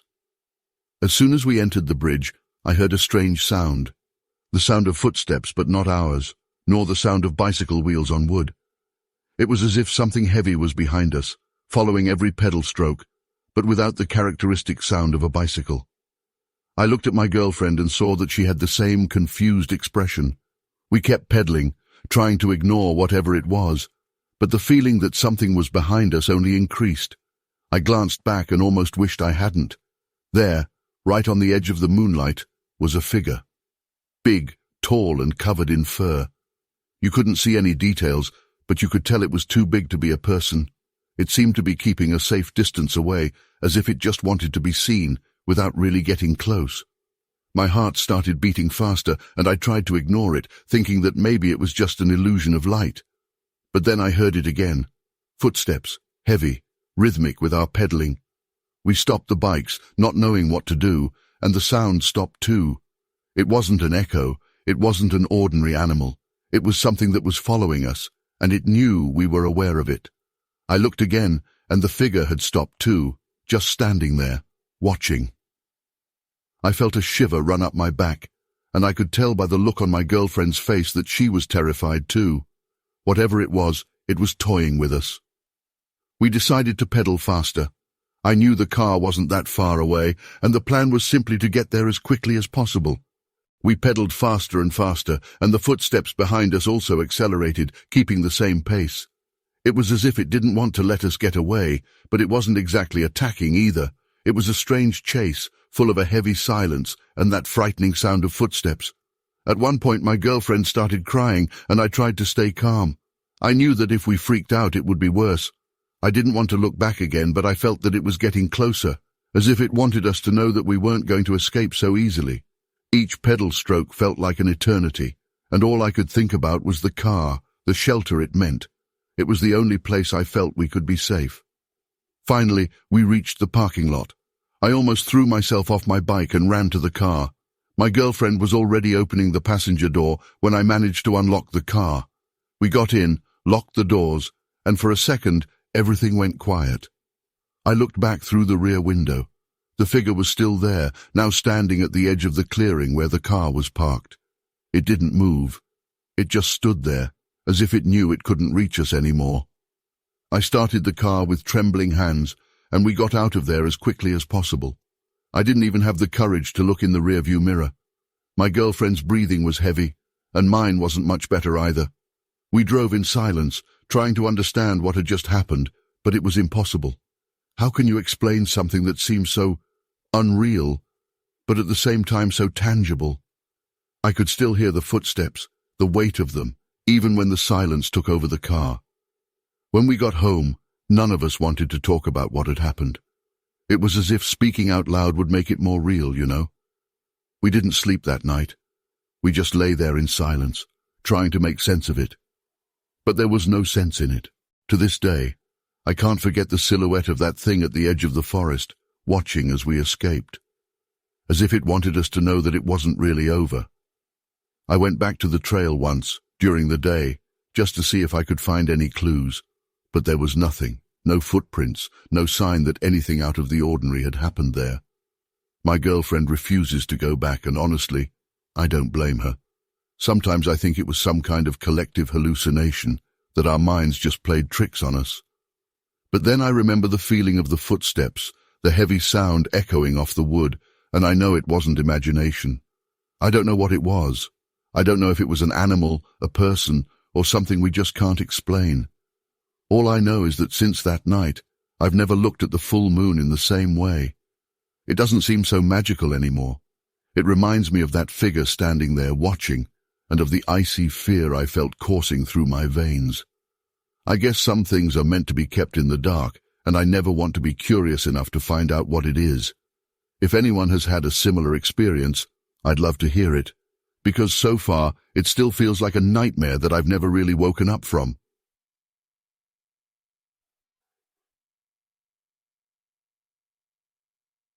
All right, so I've never been the type to believe in weird stuff.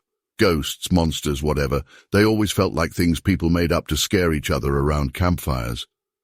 But after what happened last month at that cabin, I'm honestly starting to question everything I thought I knew. I'm not writing this to entertain anyone, just to get it out of my head. It still gives me chills thinking about it. I decided to spend a few days alone in a cabin up in the mountains, a getaway, you know. Life had been stressful, work was getting to me, and I thought some solitude would do me good. The cabin was about an hour's hike from where I parked. No cell service, no neighbors, just nature. I was ready for some peace, but what I got was far from it. The first day was uneventful. I settled in, lit a fire, and spent most of my time reading. The cabin was cozy, small but comfortable, with just one bedroom, a little kitchen, and a living area. It had that creaky, rustic vibe, but nothing too out of the ordinary. The wind picked up that night, howling a bit through the trees, and I went to bed pretty early. Around 2 or 3 in the morning, I woke up to this sound. At first, I thought it was just the wind banging against the cabin, but after a few seconds, I realized it wasn't random. There were definite, deliberate knocks. I mean loud. Someone or something was pounding on the door. It wasn't the kind of knock where you think someone wants to chat. It was aggressive, almost frantic. I sat up in bed, heart pounding, and just listened for a second. Then I heard it, a deep, guttural growl. My first thought was that it might be a bear, but the knocking, bears don't knock. My pulse was going crazy, and I grabbed the hunting knife I had brought with me, just in case. I crept out of bed, trying to be as quiet as possible. The pounding on the door kept coming, and the growling. God, it was so deep I could almost feel it in my chest. I made my way to the window, hoping I could catch a glimpse of whatever was out there, but it was dark. The only light was from the moon, which barely cut through the trees. I could make out a shape, something big, but it was like it was staying just out of sight, out of clarity. The pounding stopped suddenly. My breath was shaky, and I could hear my own heartbeat in my ears. I stayed by the window, staring into the dark, trying to convince myself it was just my imagination. Maybe it really was just some animal. Maybe the wind was playing tricks on me. But that growl, I swear it didn't sound like anything I'd ever heard before. I didn't sleep the rest of the night. I just sat there, knife in hand, every little creak making me jump. When the sun finally came up, I felt this huge sense of relief. Everything seems less terrifying in the daylight, right? I opened the door to see if there were any signs of what happened, maybe paw prints or something. What I found made my stomach drop. There were claw marks, long, deep gouges, all over the door, and the ground around the cabin was covered in these massive footprints. They were like nothing I'd ever seen, bigger than a bear's, almost human-like but with claws. It wasn't just one set either. It looked like whatever it was had circled the cabin over and over. At that point, I knew I had to leave. Whatever was out there, I didn't want to be around when it came back. I packed up my stuff as fast as I could, constantly glancing out the window, half expecting to see something staring back at me. I kept telling myself to stay calm, but honestly, I was terrified. I left the cabin a little after noon. The hike back to my car felt like the longest walk of my life. Every crack of a branch, every rustle of leaves had me spinning around, expecting to see, I don't even know what. I was almost back to my car when I felt it, that sensation you get when someone is watching you. I turned, and there it was. Far off, maybe a couple 100 feet away, standing at the tree line, was this thing. It was tall, much taller than any person, and covered in dark fur. I couldn't make out its face, but I knew it was looking at me. It didn't move, just stood there, watching. My legs felt like they were made of lead, but I forced myself to keep going, one step at a time, until I got to the car. I didn't look back as I started the engine and drove away. I didn't want to see if it was following me. I just wanted to get as far away from that place as possible. Even now, weeks later, I still can't shake that feeling of being watched. It's like it's burned into my brain. I've tried to rationalize it. Maybe it was some kind of animal. Maybe my mind was playing tricks on me after being alone for so long. But deep down, I know what I saw wasn't normal. The way it moved, the way it just stood there, almost like it wanted me to know it was there. I can't explain it. I haven't told anyone else about this until now. I know how it sounds, and I don't blame anyone for thinking I'm making it up, but I had to get it out, had to share it somewhere. I don't think I'll ever go back to that cabin, and honestly, I don't know if I'll ever feel comfortable being out in the woods alone again. Whatever that thing was, I hope I never see it again. And if you're ever out in the mountains, alone, and you hear something knocking in the middle of the night, don't open the door. Just don't.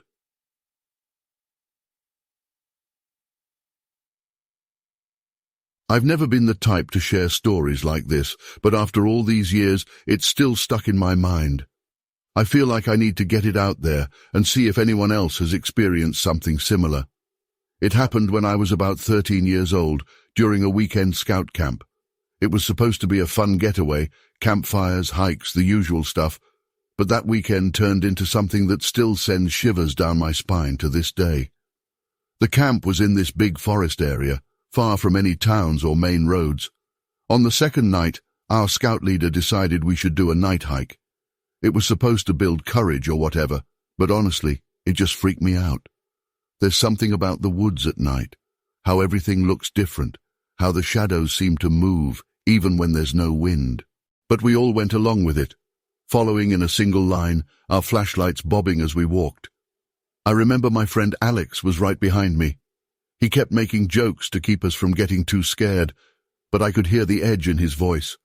There was this sense that we weren't alone, like someone or something was out there, just beyond the reach of our flashlight beams. It wasn't just me feeling it. A few of the other guys kept looking around too, like they were trying to catch sight of something moving in the dark. About halfway through the hike, we took a break in a small clearing. That's when we realized that one of the kids, Tommy, was missing. At first, everyone thought he was just messing around, trying to scare us. We called out his name, expecting him to jump out from behind a tree or something, but after a few minutes, it became clear that he wasn't anywhere nearby. Our scout leader started to look worried and told us all to stay put while he and another adult went back along the trail to look for him. We stayed there in that clearing for what felt like hours, though it was probably only 20 minutes or so. The forest was dead quiet, and I swear every crack of a branch or rustle of leaves made my heart jump into my throat. Eventually the leaders came back, but they didn't have Tommy. They told us we had to head back to camp immediately. I could tell by the look on their faces that this wasn't just some prank gone wrong. Something was seriously wrong. Back at camp, they gathered everyone and started a proper search. Adults spread out into the woods with flashlights, shouting Tommy's name. We were all told to stay in our tents, but no one could sleep. I remember sitting there with Alex, just listening to the distant shouts and the crunching of leaves, trying to convince myself that they'd find him and everything would be fine. But deep down, I felt this gnawing fear that something bad had happened. It wasn't until early morning that they found him. I remember hearing the commotion, voices yelling, people running. We all rushed out of our tents to see what was happening. They were carrying Tommy back into camp. He was covered in mud, his clothes torn, and his eyes... I'll never forget the way his eyes looked. It was like he wasn't really there, like he was seeing something none of us could see. He was shaking, mumbling something over and over, but we couldn't understand him. They got him cleaned up and wrapped in a blanket, and eventually he started to talk. He said that he'd been taken by a hairy man. At first everyone thought he meant some kind of animal, maybe a bear, but Tommy was insistent. He kept saying it was a man, a tall, hairy man who had been watching us from the trees. He said the man grabbed him and carried him away, deeper into the woods. He tried to scream, but the man covered his mouth. Tommy said he was kept in some kind of pit or hollow, and the hairy man just watched him. He didn't hurt him, didn't say anything, just watched. Tommy said he could see the man's eyes in the dark, always staring at him. He was terrified. But then, just as the sun started to come up, the man let him go. Just like that. He didn't run away until he was sure the man was gone, and that's when they found him, wandering near the trail covered in mud. The adults tried to calm him down, telling him it must have been a nightmare, that he'd gotten lost and imagined it. But then, someone found the footprints. They were huge, way bigger than any of the adults' boots, and they were all around the area where Tommy had been found. I remember one of the scout leaders going pale when he saw them. He quickly told us all to pack up. The camp was over, and we were leaving as soon as possible. The ride back home was silent. No one really knew what to say. Tommy was in the van with us, wrapped in a blanket, staring out the window. He didn't talk, and none of us dared to ask him anything. When we got back, our parents were told that there had been an incident and that the camp ended early for safety reasons. They never gave us any real details, and I think most of the parents just assumed it was some kind of wild animal scare. But I know what I saw. I saw the fear in Tommy's eyes, and I saw those footprints. They weren't from any animal I know of. For years I've tried to make sense of it. Maybe it was some kind of elaborate prank, but who would go that far just to scare a bunch of kids? And how do you explain the way Tommy was found, the state he was in? It just doesn't add up. Even now, every time I walk through the woods, I can't shake the feeling that there's something out there, something watching. I've read about Bigfoot and other similar stories, but I never thought I'd have an experience that felt like it came straight out of one of those tales. I don't know if it was Bigfoot or something else entirely, but whatever it was real, and it was out there that night watching us. Sometimes I wonder what would have happened if the sun hadn't come up when it did. Would Tommy have ever come back? Would we have found more than just footprints in the mud? I'll never know, and maybe it's better that way. But I still think about it, especially when the nights get long and the woods get quiet. It's like the silence is waiting for something, or someone, to break it. Anyway, that's my story. I don't expect anyone to believe it, but I had to get it off my chest. Maybe someone out there has seen the same thing or knows more about what it could have been. If you do, I'd love to hear it, because honestly, I'm still trying to understand what happened that night and why it stayed with me all these years.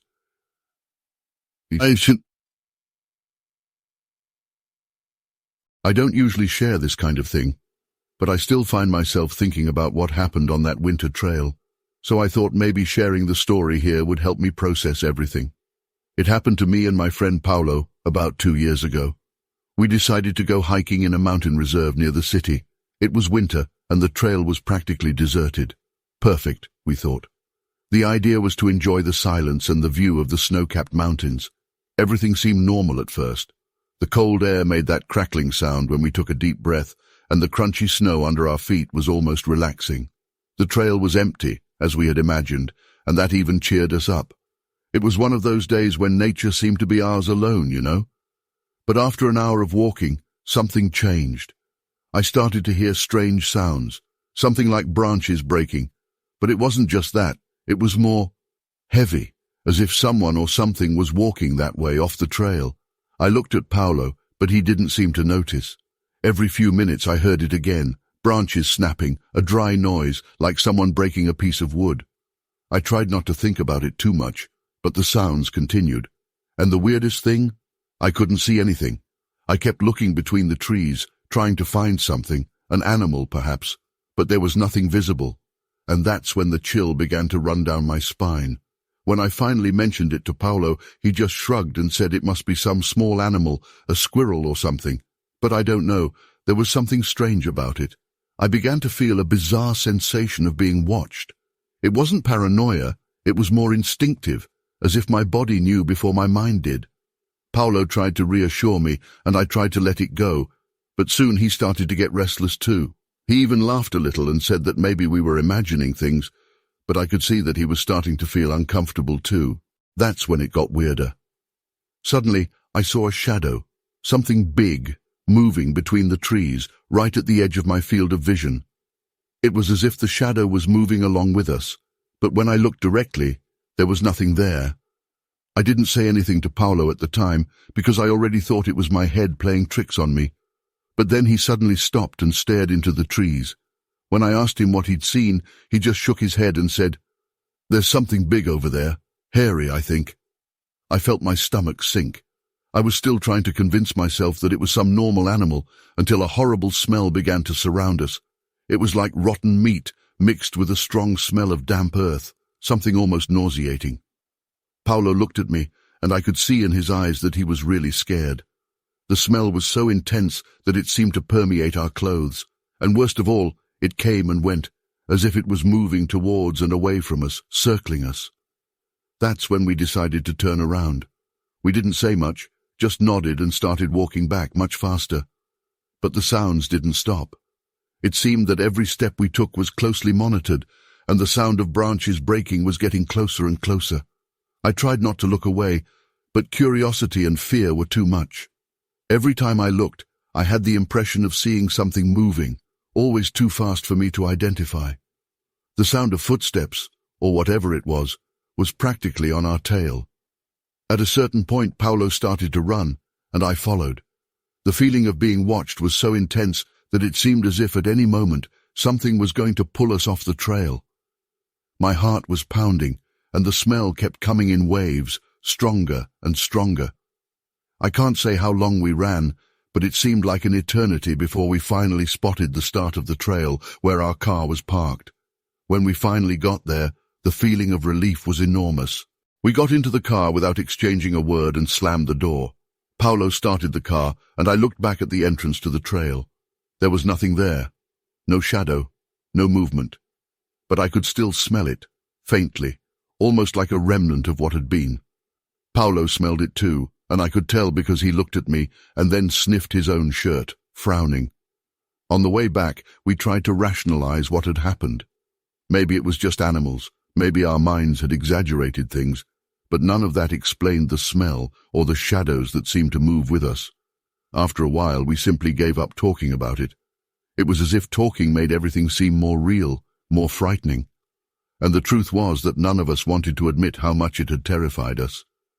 Even after we got back to the city, I couldn't shake the feeling that I was being watched. At night, I had trouble sleeping. Every time I closed my eyes, I seemed to hear that distant crack of breaking branches. It was no ordinary forest sound. It was methodical, as if someone was approaching on purpose, slowly, waiting for the right time. I haven't been back on that trail since. Not me, not Paolo. We've never spoken about it directly since, and I don't think either of us really wants to know what happened. Maybe it was just our imagination, but deep down, I know it wasn't. Whatever was there was following us, watching us. And to this day, when I'm alone somewhere more secluded, I have the impression of smelling that scent again, faintly for a second, and then it's gone. And every time it happens, I just hope it's just my mind playing tricks on me. Because the alternative, well, I'd rather not even think about it.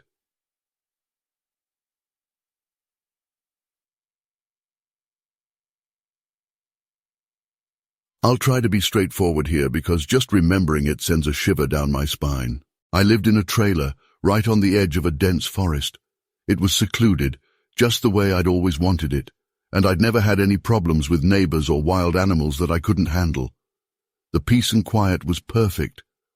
Until, suddenly, things started to change in a way that, honestly, I've never been able to fully explain.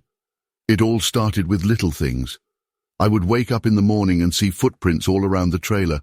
And look, I know animal footprints. I know how to recognize a deer, a bear, even a coyote. But these footprints were strange. They were too big, as if they were from an animal I couldn't identify, and they had a strange shape.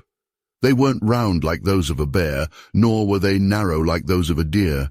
They looked half-human, but bigger, and at the same time with a deformed shape. I ignored it at first, thinking maybe I was exaggerating. But then, a few days later, I found claw marks on several surrounding trees. And they weren't just superficial scratches. The claws had torn deep into the bark, as if something very strong had done it with ease. I tried to convince myself that it was a bear looking for food, but something about the pattern of the scratches didn't seem right. It was as if the thing was leaving a message. The feeling of being watched began to grow stronger after that. Every night, I became more and more alert.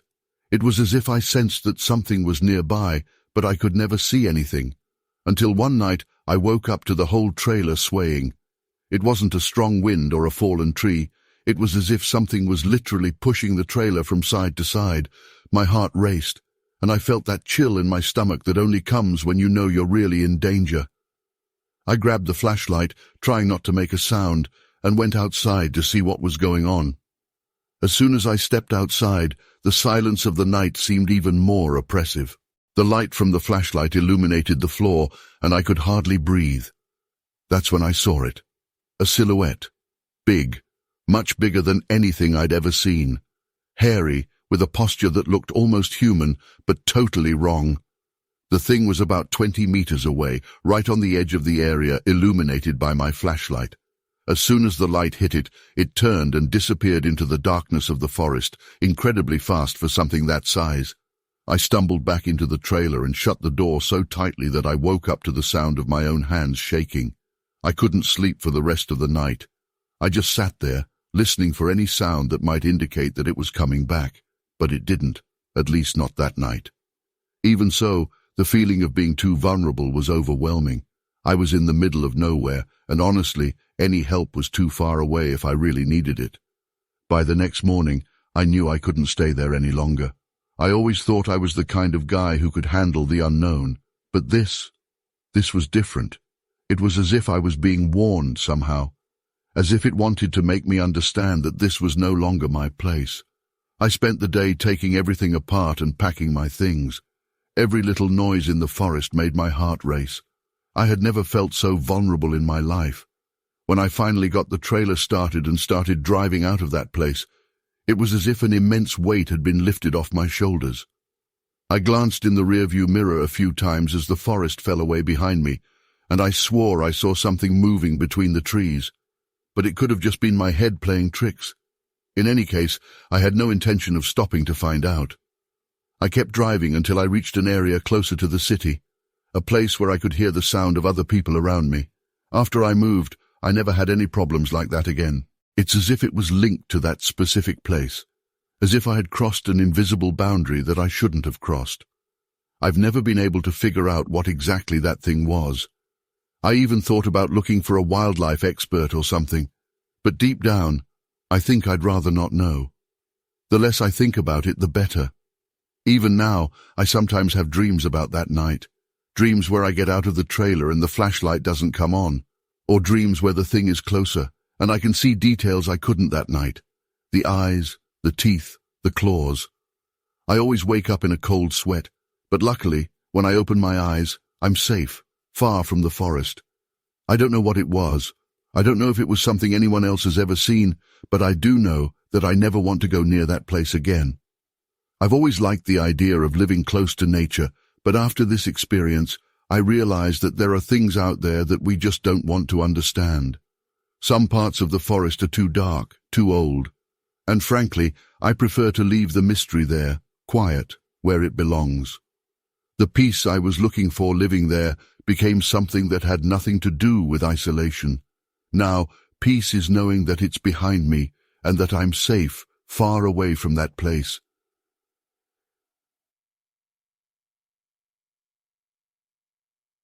I've always been a person who finds peace in nature, so walking my dog Rusty in the nearby forest has been part of my daily routine for years.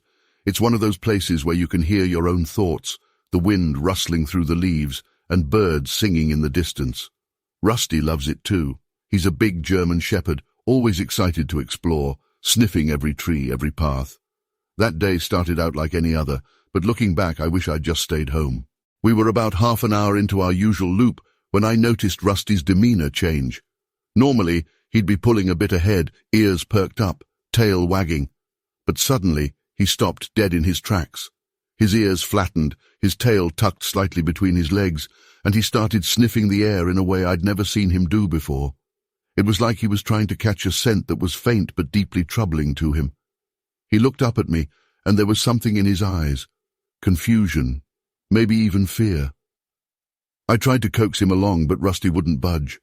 He was staring off into the forest, and his body was tense, like every muscle was bracing for something.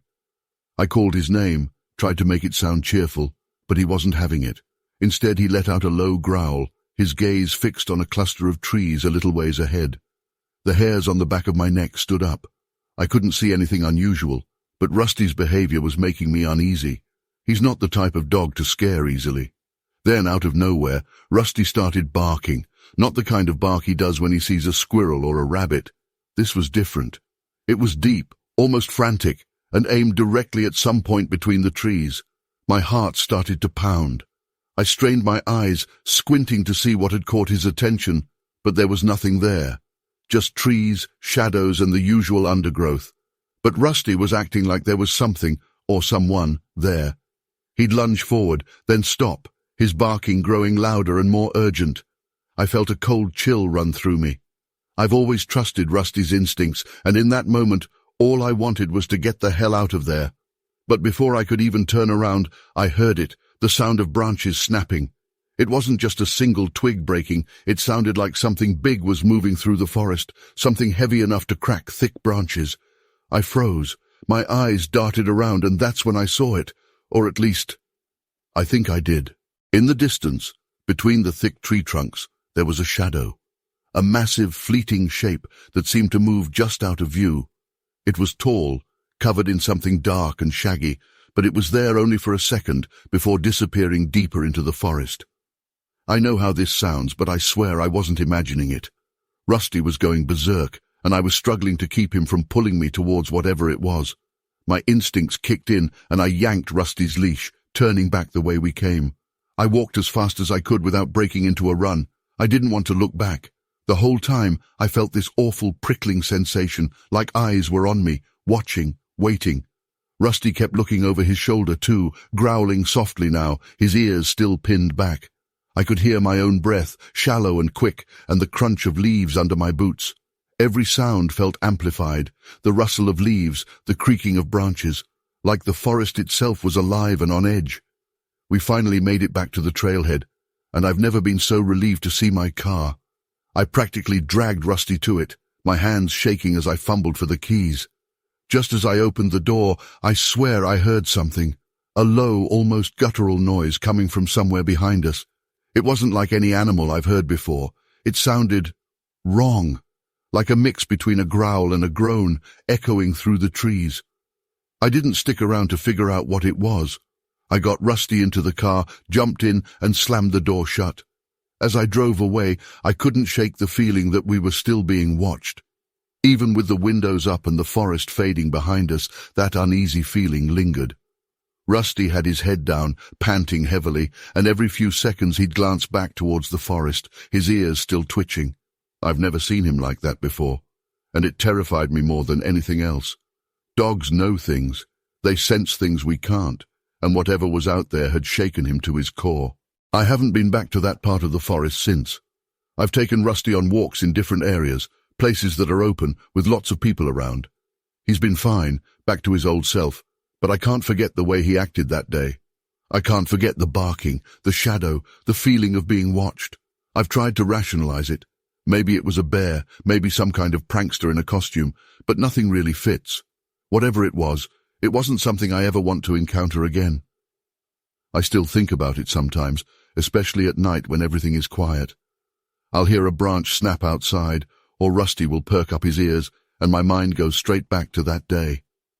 I know it sounds crazy, and maybe it was just my imagination, but I can't shake the feeling that there's something in those woods, something that doesn't want to be seen. And whatever it is, I hope it stays far away from me and Rusty.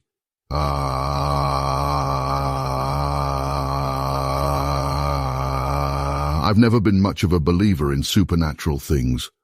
I've always been someone who thinks that everything has a logical, rational explanation. But what happened that night still leaves me with no answers, and frankly, I hope I never experience anything like it again. It was one of those ordinary nights that end up becoming impossible to forget. We were returning home after an evening visit to some friends who live in the countryside. It was late, around midnight. My girlfriend and I decided to take a shortcut along a dirt road, a route we didn't know that well, but which seemed like a good idea to get home faster. The night was pitch black, without a single star visible in the sky, and the road seemed endless, with the sound of gravel crunching under the tires and dense forest on both sides. That's when we saw something that brought us to an abrupt halt. Huge tree branches were blocking the road, crossed from one side to the other. I remember grumbling, trying not to show my irritation to my girlfriend. After all, who puts branches of that size across a road in the middle of nowhere? I had no choice. I stopped the car and left the headlights on, illuminating the road ahead. I got out of the car to take a better look at the branches, trying to see if it was possible to push them out of the way. The air was incredibly cold, and the silence around us was uncomfortable. It was then that I realized it wasn't so silent. There was a faint sound of footsteps, as if something was moving in the middle of the woods, very close to us. I ignored it, thinking it was rabbits or some other small animal. But then something caught my eye in the mud beside the road. There were huge, deep footprints imprinted in the fresh mud. Footprints too big to be human, and definitely not those of any animal I knew. They were wide, with what looked like long, striking fingers. My heart started beating faster, and the feeling that something wasn't right took hold of me. I shouted for my girlfriend to stay in the car, but when I looked at the headlights, I saw something move. It was a shadow. A tall, hairy figure, almost like a figure trying to hide at the edge of the headlights. I couldn't see it properly, but enough to know that it wasn't human. My body froze and I felt a visceral panic seize me. I didn't give it a second thought. I ran back to the car, almost tripping over my own feet. My girlfriend was already terrified, asking what had happened, but all I could do was shout to her that we had to get out of there. I backed up, the car bouncing on the dirt road as I tried to control the steering. Every second I had the feeling that something was watching us, following us. The feeling of being chased was almost palpable, as if there was a presence, something I couldn't see, but which was there, hidden in the darkness, watching me closely. As I drove back, the strange feeling of being followed didn't go away. It seemed that at any moment, something was going to jump out of the woods and attack us. I tried to keep my eyes on the road, but my eyes kept straying to the rear-view mirrors, searching for any sign of that figure. Every sound of the night seemed amplified inside the car, the wind in the trees, the noise of the road. My girlfriend kept asking what I had seen, but I had no words to explain. Finally, after what seemed like the longest minutes of my life, we made it off the dirt road and back onto a tarmac road. The feeling of relief was almost instantaneous, but I still couldn't shake the fear. I looked in the rearview mirror one last time, and I swear I saw that shadow standing at the edge of the dirt road, just watching as we drove away. I shivered from head to toe. We arrived home without exchanging many words. I don't think either of us really knew what to say. We parked the car and stood there for a few seconds in silence, trying to process what had just happened. When we finally got into the house, we locked all the doors and windows, something we never used to do so carefully. To this day, I don't know what we saw on that road, and I honestly don't want to find out. After that night, I promised myself that I would never take unknown shortcuts again, especially on dirt roads in the middle of the night. Maybe it was just my imagination playing tricks on me, maybe it was some strange animal. But those footprints, that figure in the headlights, and that feeling of being watched, won't let me forget it. No matter how hard I try to rationalize it, something inside me knows that whatever was on that road wasn't normal. I can clearly remember the tension in the air, the weight that seemed to be on my shoulders as I drove back. And that's the worst part, the idea that something was there, and that it let us go, as if it was toying with us, as if it wanted us to know that we could have been caught. But for some reason we weren't. I know that to many, this may seem like a made-up or exaggerated story, but for me, it was real. So real that even today, every time I see a dirt road in the middle of a forest, my stomach turns, and I remember that night, that shadow. And that's why I'm sharing it here. Maybe it's a way of trying to finally leave it behind, or maybe it's just a warning. Don't underestimate what might be waiting in the darkness of an unknown shortcut.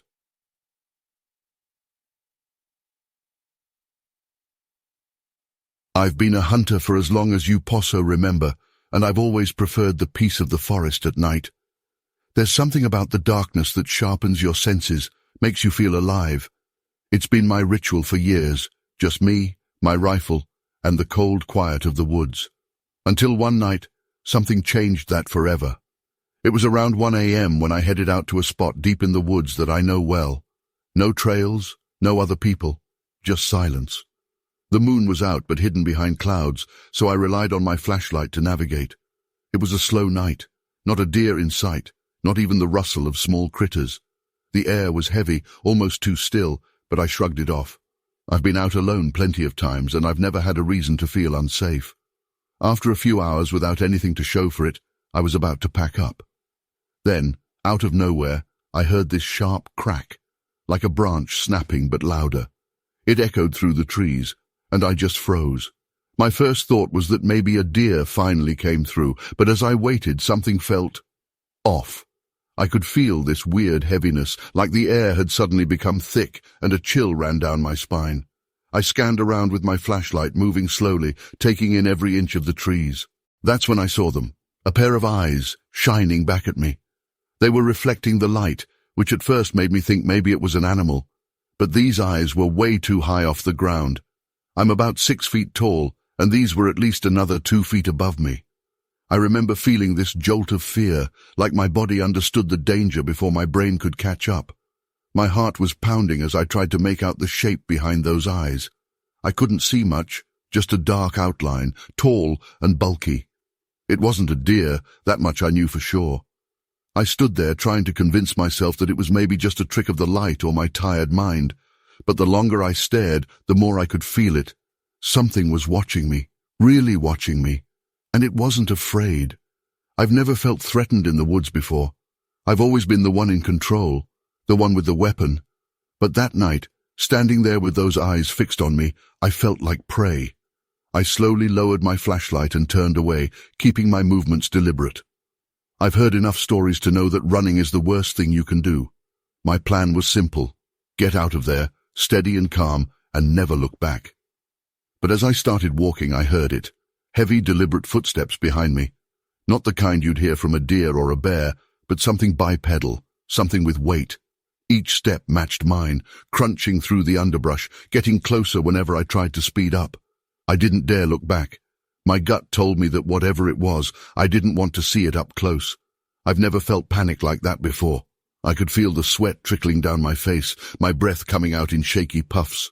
The footsteps stayed with me, never stopping, never falling behind. The worst part was the sound, like whatever was behind me wanted me to know it was there, wanted me to hear it closing in. There was this deep, almost guttural rumble, like a growl that never fully formed. It felt like it was playing with me. I kept my pace steady, focusing on the path I knew would lead me back to my truck. Every step felt like it took an eternity, and those footsteps, they never faltered. I could feel my legs getting weaker, but I forced myself to keep going. I just needed to reach the clearing where I'd parked. I remember silently praying that whatever it was would lose interest once I got closer to the road. When I finally saw the glint of my truck through the trees, I almost broke down right there. But I kept moving, one foot in front of the other, trying not to show the fear that was boiling inside me. The footsteps behind me slowed, almost like whatever it was knew I was getting away. I could feel its presence fading, like it was letting me go, and that's when I dared to turn my head slightly. There was nothing, just darkness and trees, no eyes, no silhouette, no movement. But I swear the air still felt wrong, like something was hiding just beyond the reach of my flashlight, watching me leave. I didn't wait around to find out. I practically jumped into my truck, locked the doors, and floored it out of there, my hands trembling on the wheel. Even now, I don't know what I saw that night. I've tried to rationalize it, tried to tell myself it was just a trick of the light, or maybe my imagination getting the better of me. But deep down, I know it wasn't. I've hunted that area for years, and I know the sounds, the animals, the patterns of the forest. Whatever that was, it wasn't normal. It wasn't something I'd ever encountered before. I haven't been back to those woods at night since. Hell, I haven't even hunted alone since that night. It's strange. The forest was always a place of peace for me, a place where I felt at home. But now, there's this underlying fear that I can't shake, this feeling that something is out there, waiting. Maybe it was just a one-time thing. Maybe I'll never experience anything like that again. But I'm not willing to take that chance. I've heard other hunters share their strange experiences before, stories of things they can't explain. I used to think they were just exaggerations, campfire tales to make the night more interesting. But now, I'm not so sure. Whatever I encountered that night, it changed something in me. The woods don't feel the same anymore, and I'm not sure they ever will. Sometimes I still hear those footsteps in my dreams, that heavy, deliberate crunch of something following me, never quite catching up, but never far behind. And when I wake up, there's always this lingering feeling, this sense that maybe it's still out there, waiting for me to come back. And I know one thing for certain, I'm not going back to find out.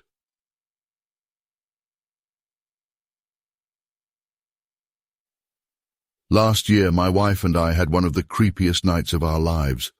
I still get chills when I think about it. We live in a small ranch house, kinda isolated from the rest of the world, surrounded by a lot of land and thick woods. We love it, usually.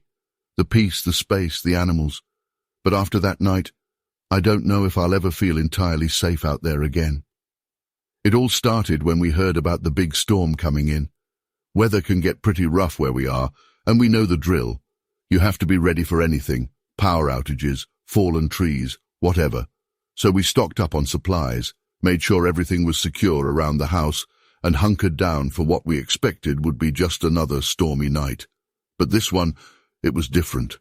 The air felt heavy, like something else was coming along with the rain. The wind started picking up around dinner time, and by nightfall, it was a full-on tempest. Rain was pelting against the windows like someone throwing handfuls of gravel, and you could barely hear anything over the noise. We were watching TV, or trying to, when we heard this loud crash from outside.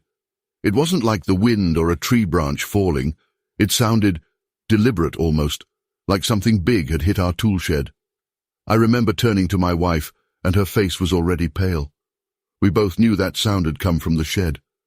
I grabbed my flashlight, and she gave me this look, like she wanted to say don't go, but we both knew I had to. There was no way I could just sit there without knowing what had happened. I put on my boots, wrapped a jacket around me, and stepped out into the storm. The wind was howling, and the rain was so thick that the beam of my flashlight barely cut through it. I made my way over to the shed, but just as I was getting close, I saw it. Or rather, I saw the shadow. It was huge, tall, bulky, moving fast, heading away from the shed and towards the tree line. My heart practically stopped. It looked like it was covered in fur, but it was so quick that I didn't get a proper look. I just knew it wasn't something I had ever seen before. I stood there for a second, stunned, not sure if I should follow or just get the hell back inside. I decided on the latter. But first, I made it to the shed, just to check. The door was gone. I mean, completely ripped off. It wasn't like the hinges had come loose or something. It looked like something, or someone, had just torn it off like it was made of cardboard. I glanced inside, and sure enough, some of the tools were missing. I didn't take time to figure out which ones. I just knew things were out of place. By the time I got back inside, I was soaked to the bone and I could barely speak. My wife saw the look on my face, and she didn't ask much. She just handed me a towel and sat down, her eyes wide, waiting for me to explain. I told her what I saw, and she didn't say anything for a long while. The whole house felt different after that, like we weren't alone anymore. We tried to go to bed, but I don't think either of us really slept that night. Every noise made us jump. When morning finally came, I went out again to see if maybe, in the daylight, it would all make more sense. Maybe the storm had played tricks on my eyes, or maybe there was a rational explanation. But when I got to the shed, I saw them. The footprints. Enormous, deep impressions leading from the shed out to the woods. They weren't like anything I'd seen before, too big to be human, but the shape was similar, like a man's, but distorted. I followed the tracks for a little while, but they disappeared into the forest where the ground got rockier. I knew there was no point in going further. Whatever it was gone. And frankly, I didn't want to come face to face with it in broad daylight either. We decided that morning to put up some cameras. It seemed like the only thing we could do to get some peace of mind. We bought a set that very day and installed them around the house, one pointing at the shed, a few others around the perimeter. But here's the weird part. We've never watched the footage. I can't explain it, but the idea of seeing whatever was out there, it's just too much. My wife agrees. We both act like the cameras are just there to make us feel better, but deep down, I think we both know there's a reason we don't check them. The strangest thing is, nothing has happened since. No more noises, no footprints, no sign of anything unusual. It's almost like it never happened at all.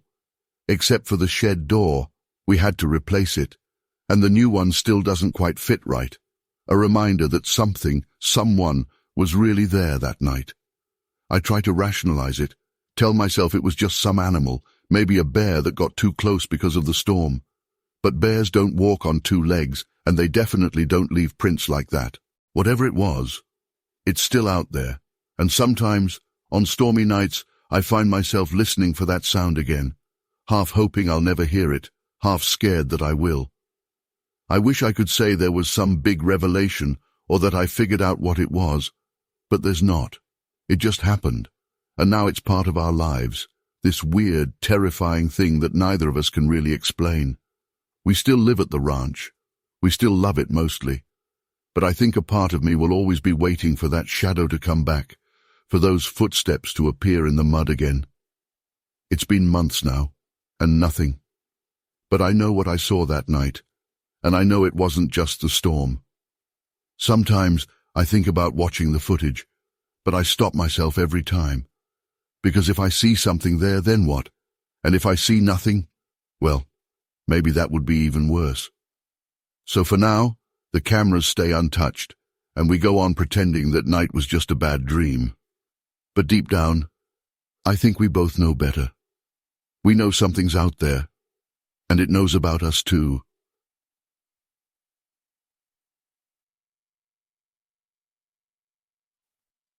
I've been to a lot of music festivals, and most of the time, they're filled with nothing but good vibes, laughter, and amazing memories. But what happened to me last year during a festival in the countryside still gives me chills when I think about it. It wasn't just the music or the excitement. It was something else entirely that made that night unforgettable, in the worst way possible. We were a group of 5, just there to have fun and enjoy the weekend. As the night wore on, someone suggested we take a break from the main stage and wander around a bit. You know, get away from the crowd and maybe find a quiet spot to sit for a while. We ended up stumbling upon a small trail that led into the woods nearby.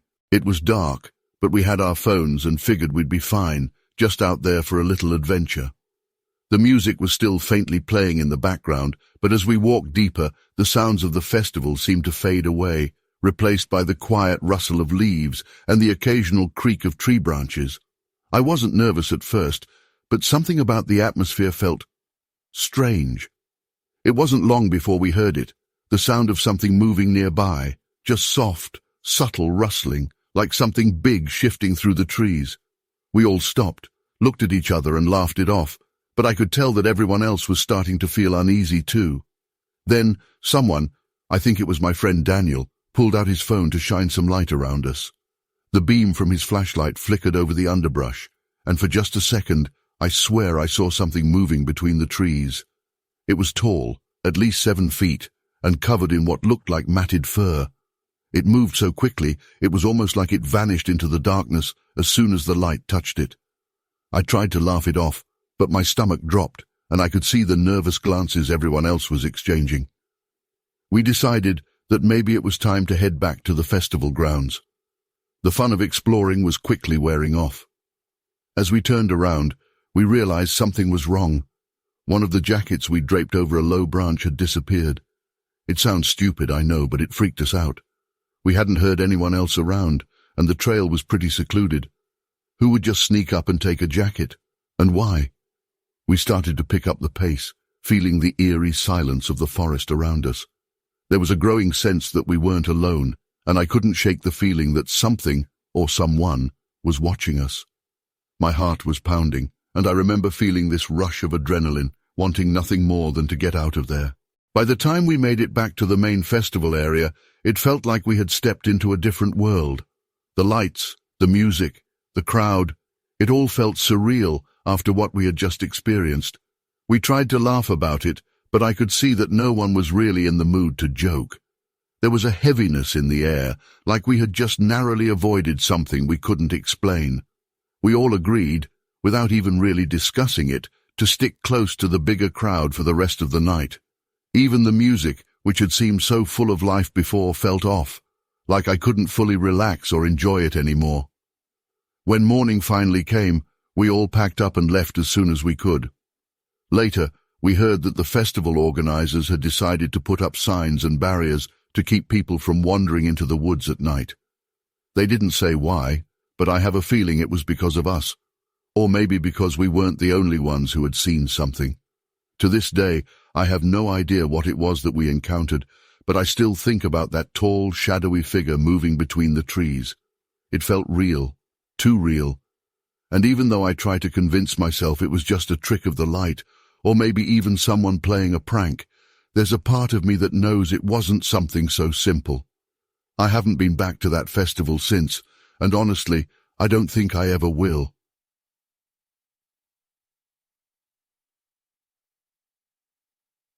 I've never really been the kind of person to believe in things that go bump in the night. I've lived my whole life out here on the farm, and the only things that usually make a racket are raccoons messing with the bins or coyotes howling out in the distance. But what happened to me that night? I can't shake it. It was like nothing I'd ever experienced before, and even now, just thinking about it sends chills down my spine. It was around 2 or 3 in the morning when I heard this incredibly loud snap.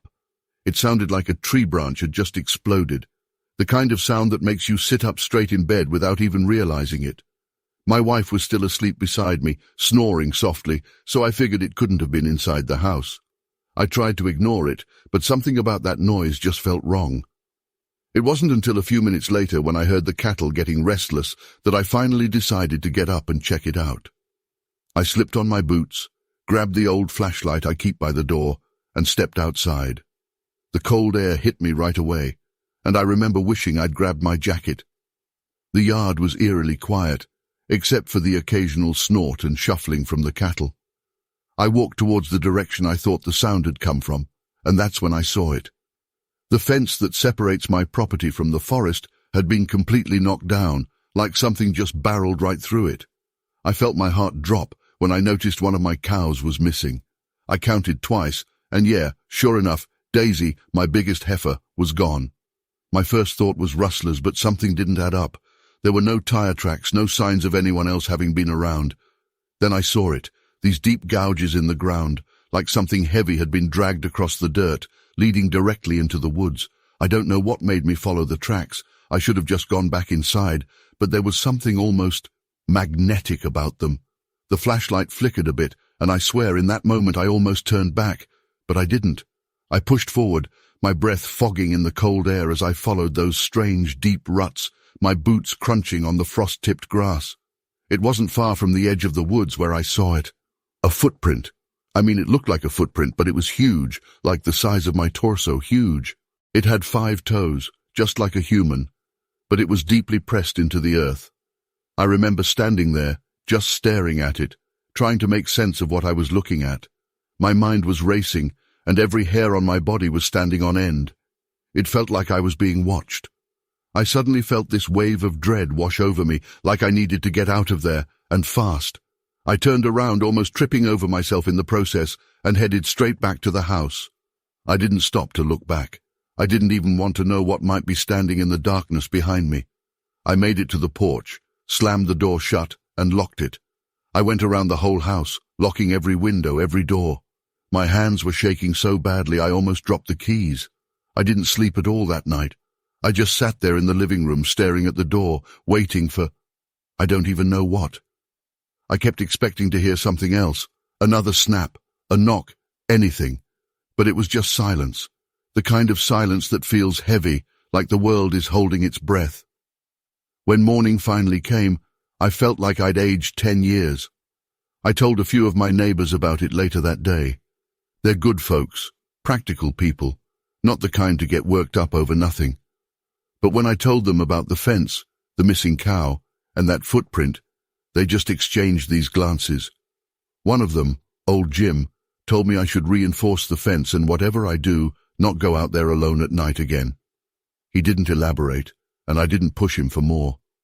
There was something in his eyes, like he knew more than he was letting on, but didn't want to say it. I spent the rest of the day fixing up the fence, making it higher and stronger. I even added some barbed wire at the top, though I had this sinking feeling that whatever did that, well, barbed wire wouldn't make much of a difference. I kept glancing back at the woods, half expecting to see something moving between the trees, but there was nothing, just the wind rustling the branches and the occasional bird call. It's been a few weeks now, and I haven't heard anything else. No more loud snaps in the night, no more missing cattle. But I can't shake the feeling that something is still out there, watching. Every night, I make sure all the doors and windows are locked tight. I keep the flashlight by the bed, along with my rifle. Not that I think a rifle would do much good against something that big. I still don't know what I saw that night, or if I even want to know. Maybe it was just some trick of the light, or maybe my mind was playing tricks on me from lack of sleep. But the thing is, that footprint was real, the fence was real, and Daisy, she's still gone.